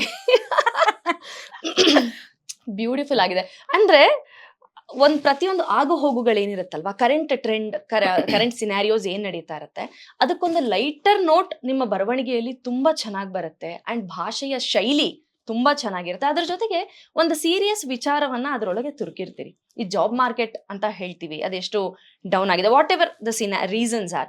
ಇವಾಗ ಎಲ್ರಿಗೂ ಆರಾಮಾಗಿ ಅಕೌಂಟ್ ದುಡ್ಡು ಬರ್ತಾ ಇದೆ ಎನ್ನುವ ಆಸ್ಪೆಕ್ಟ್ ಅಲ್ಲಿ ಇರ್ಬೋದು. ಸೊ ಕೊನೆಗೆ ಹುಣಸೆ ಹಣ್ಣು ಚಚ್ಚಕ್ ಜನ ಸಿಕ್ಕಿದ್ರ ಇಲ್ವಾ ಅನ್ನೋದು ನನ್ನ ಪ್ರಶ್ನೆ ನಿಮ್ಗೆ. ಸಿಕ್ಕಿದ್ರು. ಪುನಃ ಪೋಸ್ಟ್ ಹಾಕಿದ್ದೆ ನಾನು, ಅದಾದ್ಮೇಲೆ ಪುನಃ ಏನ್ ಪೋಸ್ಟ್ ಹಾಕಿದ್ದೆ ಅಂತ ನೀವು ಗಮನಿಸ್ಲಿಲ್ಲ ಅನ್ಸುತ್ತೆ. ನೆಕ್ಸ್ಟ್ ಪೋಸ್ಟ್ ಏನು ಅಂದ್ರೆ, ಹುಣಸೆ ಹಣ್ಣು ಚಚ್ಚಕ್ ನಾವೇ ಜನ ಸಿದ್ದರಾಮಯ್ಯನವರು ಕರ್ದಿದ್ದಾರೆ, ಕರೆದ್ರೆ ಜನ ಬರಲ್ಲ ಅಂತಿದ್ದಾರೆ. ಅವ್ರು ಏನ್ರಮ್ಮ ನಾವು 2,000 ರೂಪಾಯಿ ಕೊಡ್ತೀವಿ ತಿಂಗಳಿಗೆ, ನನ್ಗೆ ಹಿಂಗ್ ಅನ್ಬಿಟ್ರಾ ಅಂತ. ಇವ್ರು ಸಿದ್ದರಾಮಯ್ಯಂಗೆ ಫುಲ್ ಆವಾಜ್ ಹಾಕ್ಬಿಡ್ತಾರೆ, ಏನ್ ಸುಮ್ನೆ ಕೊಡ್ತೀರಾ 2,000 ರೂಪಾಯಿ, ನೀವು ಅಲ್ಲಿ ಕಳೆ ಕಿತ್ಬಿಟ್ಟು ತಂದು ಕೊಡ್ತೀರಾ, ನಮ್ದೇ ದುಡ್ಡು ಅದು, ನಮ್ದೇ ದುಡ್ಡು ನಮ್ಗೆ ವಾಪಸ್ ಕೊಡ್ತಾ ಇದ್ದೀರಾ, ನಿಮ್ ಮನೆಯಿಂದ ಏನ್ ತಂದು ಕೊಡ್ತಾ ಇದ್ದೀರಾ, ಎಕ್ಸ್ಟ್ರಾ ನಮ್ಗೂ ನಿಮ್ಗೂ ಏನಿದೆ, ಪಕ್ಷದವರು ನೀವು ಆ ಪಕ್ಷದವರು ಸಮಾವೇಶ ಮಾಡ್ತಾರೆ, ನೀವು ಸಮಾವೇಶ ಮಾಡ್ತೀರಾ, ಅವ್ರು ಕರೆದ್ರು ನಾವು ಒಂದ್ ಬಾತು 500 ರೂಪಾಯಿ, ಕರ್ಕೊಯ್ತೀರಾ ಕರ್ಕೊಬತ್ತೀರಾ, ಈ ಪಕ್ಷದವ್ರು ಕರೀತಾರೆ, ಎಕ್ಸ್ಟ್ರಾ ಏನು ನೀವು ಕಾಸು ಕೊಟ್ರಿ ನಾವು ಬಂದ್ವಿ, ಮುಗಿತು ಯಾವಾರ ಅಂತ, ಏನು ಬ್ಯಾಲೆನ್ಸ್ ಇಲ್ಲ ಅಂತ. ಅಂದ್ರೆ it's a serious problem. Absolutely. ಇದು ನಾನು ಈಗ ಬಹುಶಃ ನೀವು ನನ್ನ ನೋಟಿಸ್ ಮಾಡಿರೋದು ನಂಗೆ ಸಂತೋಷ ಆಗ್ತಾ ಇದೆ. ಇದು ಇನ್ನು ತುಂಬಾ ಜನ ನೋಟಿಸ್ ಮಾಡಿರ್ಬೋದು, ನನ್ಗೆ ಗೊತ್ತಿಲ್ಲ. ಮುಂಚೆ ವಿಜಯ ಕರ್ನಾಟಕದಲ್ಲಿ ಬರೀತಿದ್ದ ಸಮಯದಲ್ಲಿ ನಾವ್ ಎಷ್ಟು ಬದಲಾಗ್ತೇವಲ್ಲ ಅಂತ ನಂಗೆ ಅನ್ಸೋದು. ಅವಾಗ ನಂಗೆ ಬಹುಶಃ ನಮ್ಮ ರಮೇಶ್ ಕುಮಾರ್, ಇನ್ನು ಕೆಲವರೆಲ್ಲ ಅಂದ್ರೆ ಆ ಎಡಿಟೋರಿಯಲ್ ಪೇಜ್ ನೋಡ್ತಿದ್ರಲ್ಲ ಪ್ರತಿ ಸಲ ನನ್ನ ಬರ್ದಾಗ ವಾರ ಅವ್ರಿಗೆ ಗೊತ್ತಿರತ್ತೆ, 4 ಕ್ವೆಶನ್ ಮಾರ್ಕ್ ಬಿದ್ದಿಲ್ಲ ಅಂದ್ರೆ ಲೇಖನನೇ ಅಲ್ಲ. ಅಂದ್ರೆ ಇದು ಯಾಕೆ ಹಾಗೆ, ಇದು ಹೇಗೆ, ಅದು ಒಟ್ನಲ್ಲಿ ಒಂದ್ 4-5 ಕ್ವೆಶನ್ ಮಾರ್ಕ್ ಇರ್ಲೇಬೇಕು. ಅಂದ್ರೆ ಆಕ್ರೋಶ ನನಗೆ. ಅಂದ್ರೆ ಇದು ಯಾಕೆ ಹಿಂಗಾಗ್ತಾ ಇದೆ, ಈ ವ್ಯವಸ್ಥೆ ಹಾಗಾಗ್ತಾ ಇದೆ, ಈ ರಾಜಕಾರಣ ಹೀಗಾಗ್ತಾ ಇದೆ, ಇದು ಸರಿಯೇ ಅಂತೆಲ್ಲ ಫುಲ್ಲು ಉದ್ವಿಗ್ನವಾಗಿ ಕೋಪದಿಂದ ಬರಿತಾ ಇದ್ದೆ ನಾನು. ಅದೇ ಒಂದು ಆಕ್ರೋಶ ಜನರಿಗೂ ಇಷ್ಟ ಇದ್ದಿದ್ರಿಂದ ಯಾರಾದ್ರೂ ಒಬ್ರು ಆಕ್ರೋಶಕ್ಕೆ ಧ್ವನಿ ಕೊಟ್ಟಾಗ ಅವ್ರಿಗೆ ಇಷ್ಟ ಆಗ್ತಾ ಇತ್ತು. ನನ್ನ ಧ್ವನಿ ಈ ಮುಂಚೆ ಅಂಕಣಕಾರ್ತಿಯಾಗಿ ಆಕ್ರೋಶದೇ ಭರಿತವಾಗಿತ್ತು ಸ್ವಲ್ಪ. ಆಮೇಲೆ ನಂಗೂ ವಯಸ್ಸಾಯ್ತಲ್ಲ, ಯಾರು ಹೇಳಿದ್ದು, ವಯಸ್ಸಾಗ್ತಾ ನಾವು ಬದಲಾಗ್ತಿವಲ್ಲ, ಆಕ್ರೋಶದಿಂದೆಲ್ಲ ಏನ್ ಪ್ರಯೋಜನ ಇಲ್ಲ ಕೊಡು, ಏನಿದೆ ಅದನ್ನ ಸ್ವಲ್ಪ ಆರಾಮಾಗಿ ಹೇಳೋದನ್ನ. ಅವಾಗ ಏನಾಗುತ್ತೆ ಅಂದ್ರೆ, ಆಕ್ರೋಶವಾಗಿ ಹೇಳೋದಕ್ಕಿಂತ ಆಕ್ರೋಶವನ್ನು ವ್ಯಂಗ್ಯವಾಗಿ ಹೇಳೋದ್ರಿಂದ ಅದರ ಒಂದು ಚುಚ್ಚುವಿಕೆಯ ಒಂದು ತೀವ್ರತೆ ಇನ್ನೂ ಜಾಸ್ತಿ ಅಂತ ಅನಿಸ್ತು ನನಗೆ. ಅದು ಎಷ್ಟು ಒಂಥರ, ಅದು ನಿಮಗೆ ಚಾಕುವಿನಲ್ಲಿ ಕುಯ್ಯುವುದಕ್ಕಿಂತ ಐಸ್ ಚಾಕು ಇಡೋದಿದೆಯಲ್ಲ, ಅದು ಹೆಚ್ಚು ಒಂದು ನಮ್ಮನ್ನ ತಿನ್ನುತ್ತೆ. ಆದ್ರೆ ವ್ಯವಸ್ಥೆ ಎಷ್ಟು ಜಡ್ಡುಗಟ್ಟಿದೆ ಅಂದ್ರೆ ಐಸ್ ಚಾಕು ಅಂತ ನೀವ್ ಏನ್ ಹಾಕಿದ್ರು ಓದ್ಬಿಟ್ಟು ನೆಕ್ಸ್ಟ್ ಸ್ಕ್ರಾಲ್ ಅಪ್ ಮಾಡೋದು. ಆದ್ರೆ ನಾವು ಏನು ಅಂದ್ರೆ ಬಿಡಕ್ಕಾಗಲ್ವಲ್ಲ. ಖಂಡಿತ. ನಾವ್ ಅನ್ಕೊಳ್ತೀವಿ ಸ್ಕ್ರಾಲ್ ಮಾಡ್ಕೊಂಡು ಹೋಗ್ತಾರೆ ಅಂತ. ಕೆಲವು ಮನಸ್ಸುಗಳಿಗೆ ಅದು ತಟ್ಟತ್ತೆ, ನಾಟುತ್ತೆ.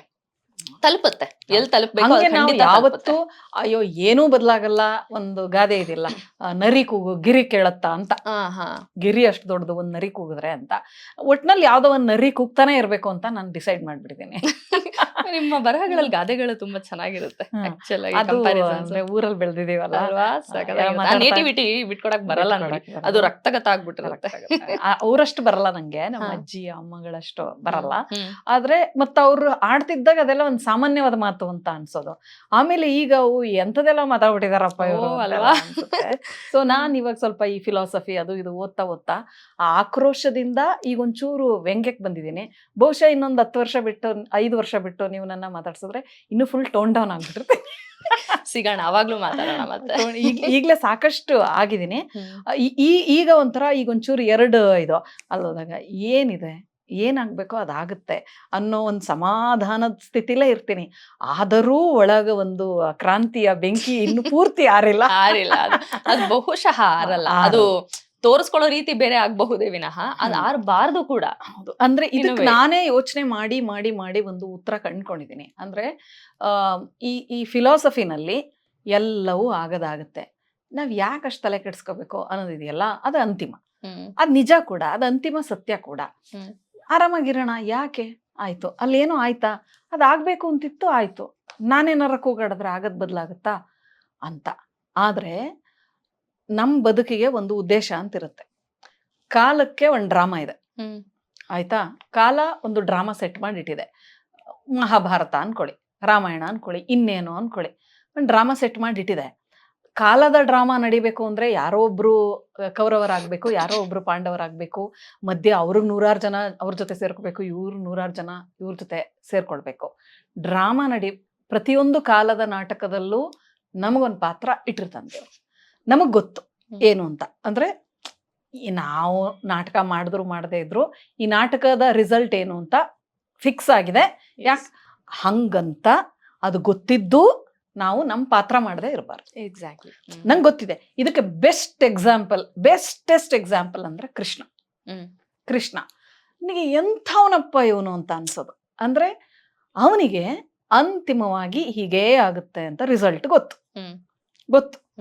ರಿಸಲ್ಟ್ ಗೊತ್ತಿದ್ದು ಬದಲಾಯಿಸುವ ಶಕ್ತಿ ಇದ್ದು ತನ್ನ ಸ್ಕ್ರಿಪ್ಟ್ ಅಲ್ಲಿ ತಾನೇ ಪಾತ್ರವಾಗಿ ತನ್ನ ಒಂದು ಡೈಲಾಗನ್ನು ಬದಲಾಯಿಸ್ಕೊಳ್ಳದೆ ತನ್ನ ಪಾತ್ರ ತಾನು ಮಾಡಿ, ಎಲ್ಲರ ಡೈಲಾಗೂ ನಾನೇ ಬರೀತೀನಿ, ಕೊನೆಗೆ ನಾಟಕದ ಅಂತ್ಯನೂ ನನಗೆ ಗೊತ್ತಿದೆ. ಆದರೂ ನನ್ನ ಡೈಲಾಗ್ ನಾ ಹೇಳ್ತೀನಿ, ಹೇಳಬೇಕು. ಹಂಗೆ ನಮ್ಮ ಪಾತ್ರ ನಾವು ಮಾಡ್ಬೇಕು. ನಮ್ಗೆ ಇಲ್ಲೊಂದು ನರಿ ಪಾತ್ರ ಕೊಟ್ಟಿದ್ದಾರೆ, ಹಂಗಾಗಿ ನಾವು ಕೂಗ್ತಾ ಇರ್ಬೇಕು. ನಾ ಕೂಗೋದ್ರಿಂದ ಏನಾಗುತ್ತೆ ಅಂತ, ನಾ ಕೂಗದೇ ಇದ್ರೂ ಆಗೋದೇ ಆಗೋದು, ನಾ ಕೂಗಿದ್ರು ಅನ್ನೋದು ಗೊತ್ತಿದ್ದು ಕೂಗ್ಬೇಕು. ಸೊ ಹಾಗೆ ಆ ಒಂದು ಬೆಂಕಿ ಆರದೇ ಇರ್ಲಿ. ಯಾಕೆಂದ್ರೆ ಕುಸುಮ ಅವರಲ್ಲಿ ಅದೇ ಒಂದು ಸ್ಪಾರ್ಕ್, ಅದೇ ಅಟ್ರಾಕ್ಷನ್. ಆದ್ರೆ ಅದರ ಏನು ಟೋನ್ಗಳು, ಸ್ವರಗಳು ಕಾಲಕ್ಕೆ ತಕ್ಕ ಹಾಗೆ. ಅಂದ್ರೆ ಹೇಳ್ತಾರಲ್ವಾ, ಆ ಜರ್ನಿಯಲ್ಲಿ ಮೆಚುರಿಟಿ ಬರ್ತಾ ಬರ್ತಾ ನಮ್ಮ ಪ್ರೆಸೆಂಟೇಶನ್ ಶೈಲಿ ಕೂಡ ಬದಲಾಗುತ್ತೆ. ಮೆಚುರಿಟಿ ಜಾಸ್ತಿ ಬರ್ತಾ ಹೋಗುತ್ತೆ, ಪಾಲಿಶ್ಡ್ ಪ್ರೆಸೆಂಟೇಶನ್ ಬರ್ತಾ ಹೋಗುತ್ತೆ. ಆಮೇಲೆ ಬಹುಶಃ ಈ ಸೋಷಿಯಲ್ ಮೀಡಿಯಾ ಕಾರಣಕ್ಕೂ ಇರಬಹುದು. ಅಂದ್ರೆ ಬಹಳ ಸೀರಿಯಸ್ ಆಗಿ ಬರೆಯೋದಕ್ಕಿಂತ ಈ ತರದ್ದು ವಿಷಯ ಜನರನ್ನ ರೀಚ್ ಆಗುತ್ತೆ. ನಾವು ಯಾರಿಗೋ ಒಂಚೂರು ಏನಾದ್ರು ಒಂದು ಹಚ್ಕೊಡೋದು ಅಷ್ಟೇ ಮುಖ್ಯ, ಅಥವಾ ಯಾರಿಗೋ ಹಚ್ತೀವಿ ಅನ್ನೋದಕ್ಕಿಂತ ನಮ್ಮೊಳಗ್ ನಾವೇ ಒಂದ್ ದೀಪನ ಉಳಿಸ್ಕೋಬೇಕಲ್ಲ. ಖಂಡಿತ ಅದು ಮುಖ್ಯ. ಅಥವಾ ಪ್ರತಿ ಸಲ ನಾವು ಹಂಗೆ ವ್ಯವಸ್ಥೆ ಬಗ್ಗೆ ಆಗ್ಲಿ, ಯಾವುದೇ ವಿಷಯದ ಬಗ್ಗೆ ಆಗ್ಲಿ ಬರೆಯೋದಿದೆಯಲ್ಲ, ಅದು ಸಮಾಜನ ಉದ್ಧಾರ ಮಾಡಕ್ಕಲ್ಲ, ಏನೋ ಇದರಿಂದ ನಂಗೆ ಇಷ್ಟ ಲೈಕ್ಸು ಆ ತರದ್ದಕ್ಕೂ ಅಲ್ಲ. ನಮ್ಮ ಒಳಗಡೆ ಒಂದ್ ದೀಪ ಇರುತ್ತಲ್ಲ, ಅದಕ್ಕೆ ಅವಾಗ ಎಣ್ಣೆ ಹಾಕಿ ಬತ್ತಿನ ಮುಂದಕ್ಕೆ ಎಳೆದು ಬಿಟ್ಕೊಳಕೋಸ್ಕರ ಬರೆಯೋದು ಅಷ್ಟೇ. Very right.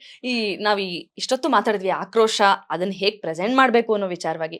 ಈ ಬರವಣಿಗೆ ಅಂತ ಬಂದಾಗ ನೀವು ಸೀರಿಯಲ್ಲು ಅದನ್ನೆಲ್ಲ ಒಂದು ಜರ್ನಿ ನೋಡಿದ್ವಿ, ಪತ್ರಿಕೆ ಅದೆಲ್ಲಾನು. ಅದರ ಜೊತೆಗೆ ಇತ್ತೀಚೆಗೆ ಬರ್ತಾ ಇರೋ ಸಾಹಿತ್ಯ ಅಂತಂದಾಗ ಸಿನಿಮಾ ಸಾಹಿತ್ಯ ಇರ್ಬೋದು ಅಥವಾ ಹಾಡುಗಳ ಸಾಹಿತ್ಯ ಇರ್ಬೋದು, ಅದ್ರ ಬಗ್ಗೆನೂ ಒಂದಷ್ಟು ನಿಮ್ಮ ಒಪಿನಿಯನ್ಸ್ ನಿಮಗಿದೆ. ಅಂದ್ರೆ ಇದು ಇತ್ತೀಚೆಗೆ ಒಂದು ಸಮಸ್ಯೆ ಆಯ್ತಲ್ಲ, ಒಂದು ಪ್ರೇಮ್ ಬರ್ದಿದ್ದ ಹಾಡು. ಅದಾದ್ಮೇಲೆ ನಮ್ಮ ಒಂಚೂರು ಹಿಂದಿನ ತಲೆಮಾರಿನ ಕೆಲವು ಕನ್ನಡದ ಲೇಖಕಿಯರು ಅವರೆಲ್ಲ ಈ ಹಳೆಯ ಹಾಡಿನ ಕೆಲವು ತುಣುಕುಗಳನ್ನು ನಮಗೆ ಕಳಿಸಿದ್ರು, ನೋಡಿ ಇದು ಹೀಗಿದೆ ಅಂತ. ಆಮೇಲೆ ಈ ಯಾವ ಹಾಡು ವಿವಾದ ಆಯ್ತೋ ಅದಕ್ಕಿಂತ ಮುಂಚೆ ಇದಕ್ಕಿಂತ ಕೆಟ್ಟ ಹಾಡುಗಳು ಬಂದಿದೆ, ಹಿಂದಿಲಾಗ್ಲಿ ಕನ್ನಡದಲ್ಲಾಗ್ಲಿ. ಯಾಕೆ ಈ ಹಾಡಿಗೆ ವಿರೋಧ ಮಾಡ್ತಿದ್ದೀರಿ ಅವಾಗ ಬಂದ್ ಹೋಗಿದೆಯಲ್ಲ ಸುಮ್ನಿದ್ರಲ್ಲ ಅಂತಾನೂ ಕೆಲವರು ಪ್ರಶ್ನೆ Okay. ಕೇಳಿದ್ರು. ಹ್ಮ್.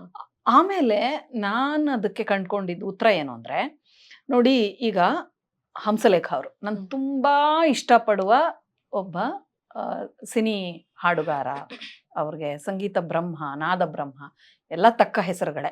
ಆದ್ರೆ ಅವರು ಕೂಡ ಈ ತರದ ಹಾಡುಗಳನ್ನು ಬರ್ದಿದ್ದಾರೆ. ನಮ್ ಯೋಗರಾಜ್ ಭಟ್ರು ಎಲ್ಲರೂ ಬರ್ದಿದ್ದಾರೆ ಬರ್ದಿದ್ದಾರೆ. ಬಹುತೇಕರು.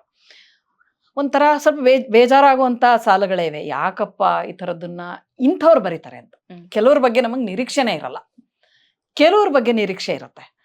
ಅವ್ರು ಯಾಕೆ ಈ ತರದನ್ನ ಬರೀತಾರೆ ಅಂತ ನನಗೆ ಬೇಜಾರಾಗತ್ತೆ. ಆದ್ರೆ ನಾವು ಯಾರ ಬಗ್ಗೆ ನಿರೀಕ್ಷೆ ಇಟ್ಕೊಂಡಿರ್ತೀವಲ್ಲ ಅವ್ರು ಸ್ವಲ್ಪ ಬುದ್ಧಿವಂತರಾಗಿರೋದ್ರಿಂದ ಹ್ಮ್. ಈ ಶಾಣ್ಯ ಮಂದಿ ಏನಪ್ಪ ನಾನು ಹಿಂಗ್ ಬರ್ದಿ. ಈಗ ಫಾರ್ ಎಕ್ಸಾಂಪಲ್, ಏ ಗಂಗು ಈ ಬೈಕು ಕಲಿಸಿಕೊಡು ನಂಗು, ಆ ಹೌದು. ಇಡೀ ಸಾಹಿತ್ಯ ನೋಡಿದ್ರೆ ಏನಪ್ಪ ಬೈಕ್ ಕಲ್ಸ್ಕೊಡು ಅಂತ ಬರ್ದೆ. ಇದ್ರಲ್ಲಿ ಏನಿದೆ ಅಂತ ಅನ್ಬಹುದು, ಹೇಳ್ಬಹುದು, ಹೇಳ್ಬೋದು. ಮುಳುಚ್ಕೊಳ್ಳುವ ಇದಿದೆ. ಇದಿದೆ. ಯೋಗರಾಜ್ ಭಟ್ರು ಬರ್ದಿರೋ ಇದ್ರಲ್ಲೂ ಆ ಥರದ್ದಿದೆ. ನಾನು ತುಂಬಾ ದಿವಸ ಆದ್ಮೇಲೆ ಭಟ್ರೆ ನೀವು ಬರ್ದಿದ್ದ ಇದನ್ನ ಅಂತ ಅವರು ಆತರ ಸೀರಿಯಸ್ ಆಗಿ ಏನಾದ್ರು ಕೇಳಿದ್ರೆ, ಹೋಗಮ್ಮ ನೀನು ಭಕ್ತಿ ಕ್ಯಾಸೆಟ್ ಕೇಳಕೋ ಅಂತಾರ. ಅಂತ ಏನೋ ಒಂದು ಹಾರಿಕೆ ಉತ್ತರ ಕೊಟ್ಬಿಡ್ತಾರೆ. ಅದಲ್ಲ, ಅವ್ರು ಯಾವ ಲೆವೆಲ್ ಫಿಲಾಸಫಿಕಲ್ ಆಗಿ ಬರೀತಾರೆ ಅಂತ ನನಗೆ ಗೊತ್ತು. ಹ್ಮ್. ಇವ್ರು ಎಷ್ಟು ಚೆನ್ನಾಗಿ ಜೀವನ ನೋಡಿದ್ದಾರೆ ಅಂತ ಗೊತ್ತು. ಇಂಥ ಮಂದಿ ಬರೆದ ಹಾಡುಗಳಲ್ಲಿ ನಾವು ಕಂಡಿಡಿಯಕ್ಕಾಗಲ್ಲ.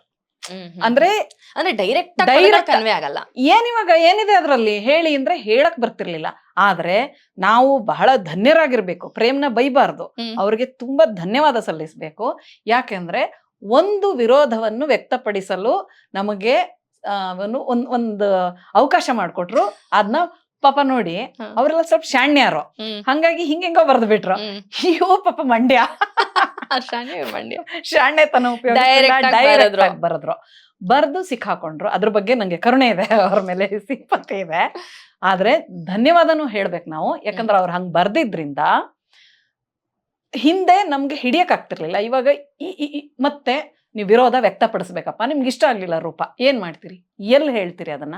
ಈಗ ಒಂದ್ ಅವಕಾಶ ಸಿಕ್ತು ಅವ್ರ ಹಾಡಿನ ಮೂಲಕ, ಮತ್ತು ಕಾಲವೂ ಅದಕ್ಕೆ ಪೂರಕವಾಗಿತ್ತು, ಸೋಷಿಯಲ್ ಮೀಡಿಯಾ ಕಾಲ. ನಾವೆಲ್ಲರೂ ಒಟ್ಟಾರೆ ನಮ್ಮ ಅಭಿಪ್ರಾಯವನ್ನ ಹೆಣ್ಮಕ್ಳು ವ್ಯಕ್ತಪಡಿಸಬಹುದಾದಂತ ವೇದಿಕೆ ಇತ್ತು. ಹಾಗಾಗಿ ಇದನ್ನ ಹಿಂದೆ ನಮಗೆ ಇಷ್ಟ ಆಗಿತ್ತು ಅಂತಲ್ಲ, ಅದು ಅವಾಗ ವೇದಿಕೆ ಇರ್ಲಿಲ್ಲ, ವೇದಿಕೆ ಅವಕಾಶ ಇರ್ಲಿಲ್ಲ, ಇಲ್ಲ. ಮತ್ತೆ ಹಿಡ್ಕೊಳಕ್ ಸರಿಯಾದ ಒಂದು ಲೈನ್ ಸಿಕ್ಕಿರ್ಲಿಲ್ಲ. ಹೆಂಗಿದು ಹೇಳಪ್ಪ ಅಂತ ಸಿಕ್ಕಿರ್ಲಿಲ್ಲ. ಸೊ ಈಗ ಎಲ್ಲದು ಒಂದ್ ಬರ್ಬೇಕಲ್ಲಪ್ಪ, ಹಿಂದೆ ಒಪ್ಕೊಂಡ್ರಿ. ಮತ್ತು ಇದನ್ನ ನೋಡಿ ಹೇಳ್ತೀನಿ, ಒಬ್ರಿಗೆ ಜ್ಞಾನಪೀಠ ಬಂತು. ಅವರು ಹೆಣ್ಮಕ್ಳ ವಿಷಯದಲ್ಲಿ ಈ ತರ ನಡ್ಕೊಂಡವ್ರಿಗೆ ಹೇಗೆ ಜ್ಞಾನಪೀಠ ಕೊಟ್ರು ಅಂತಾನು ಒಂದು ವಿರೋಧ ವ್ಯಕ್ತ ಆದಾಗ್ಲೂ ಇದೇ ತರದ್ ಮಾತು ಬಂತು. ನಮ್ ಕನ್ನಡದಲ್ಲೇ ಎಷ್ಟು ಜನ ಮಹಾ ಸಾಹಿತಿಗಳು ಅಂತ ಅನ್ನಿಸ್ಕೊಂಡವ್ರು, ಏನೆಲ್ಲಾ ದೊಡ್ಡ ದೊಡ್ಡ ಹೆಸರುಗಳನ್ನ ಮಾಡಿದವರು, ಅವರು ಹೆಣ್ಮಕ್ಳ ವಿಷಯದಲ್ಲಿ ಹೇಗ್ ನಡ್ಕೊಂಡಿದ್ರು, ಅವ್ರಿಗೆ ಬಂದಿಲ್ವಾ? ನೀವು ಅವ್ರನ್ನ ದೊಡ್ಡ ದೊಡ್ಡ ಅವಾರ್ಡ್ಗಳನ್ನ ತಗೊಂಡಿಲ್ವಾ? ಅವ್ರನ್ನ ಯಾಕೆ ವಿರೋಧಿಸ್ತಿಲ್ಲ ನೀವು? ನಮ್ಮ ಕನ್ನಡ ಬೇರೆ ಪಕ್ಕದ ರಾಜ್ಯಕ್ಕೆ ಯಾಕೆ ಹೋಗ್ತೀರಾ? ನಮ್ಮ ಯೂನಿವರ್ಸಿಟಿಗಳಲ್ಲಿ ಪ್ರೊಫೆಸರ್ಗಳು ಹೆಣ್ಮಕ್ಳ ಜೊತೆ ಹೇಗೆ ನಡ್ಕೊಳ್ತಾರೆ? ಹೌದಪ್ಪ, ಎಲ್ಲ ನಡ್ಕೊಂಬಂದಿದೆ. ಯಾವುದೋ ಒಂದು ಘಟನೆ, ಒಂದೇನೋ ಒಂದು ಸಿಕ್ಬೇಕು ನಮಗೆ. ಹಂಗೆ ಸಿಕ್ಕಿದಾಗ ಎಲ್ಲಾನು ಒಟ್ಟಿಗೆ ಹಿಡ್ಕೊಂಡು, ಮತ್ತು ಅಲ್ಲಿಂದ ಮುಂದೆ ಆ ತರದ್ದು ಆಗದೆ ಇರೋದಕ್ಕೆ ಒಂದು ಅನುಕೂಲ ಆಯ್ತಲ್ವ.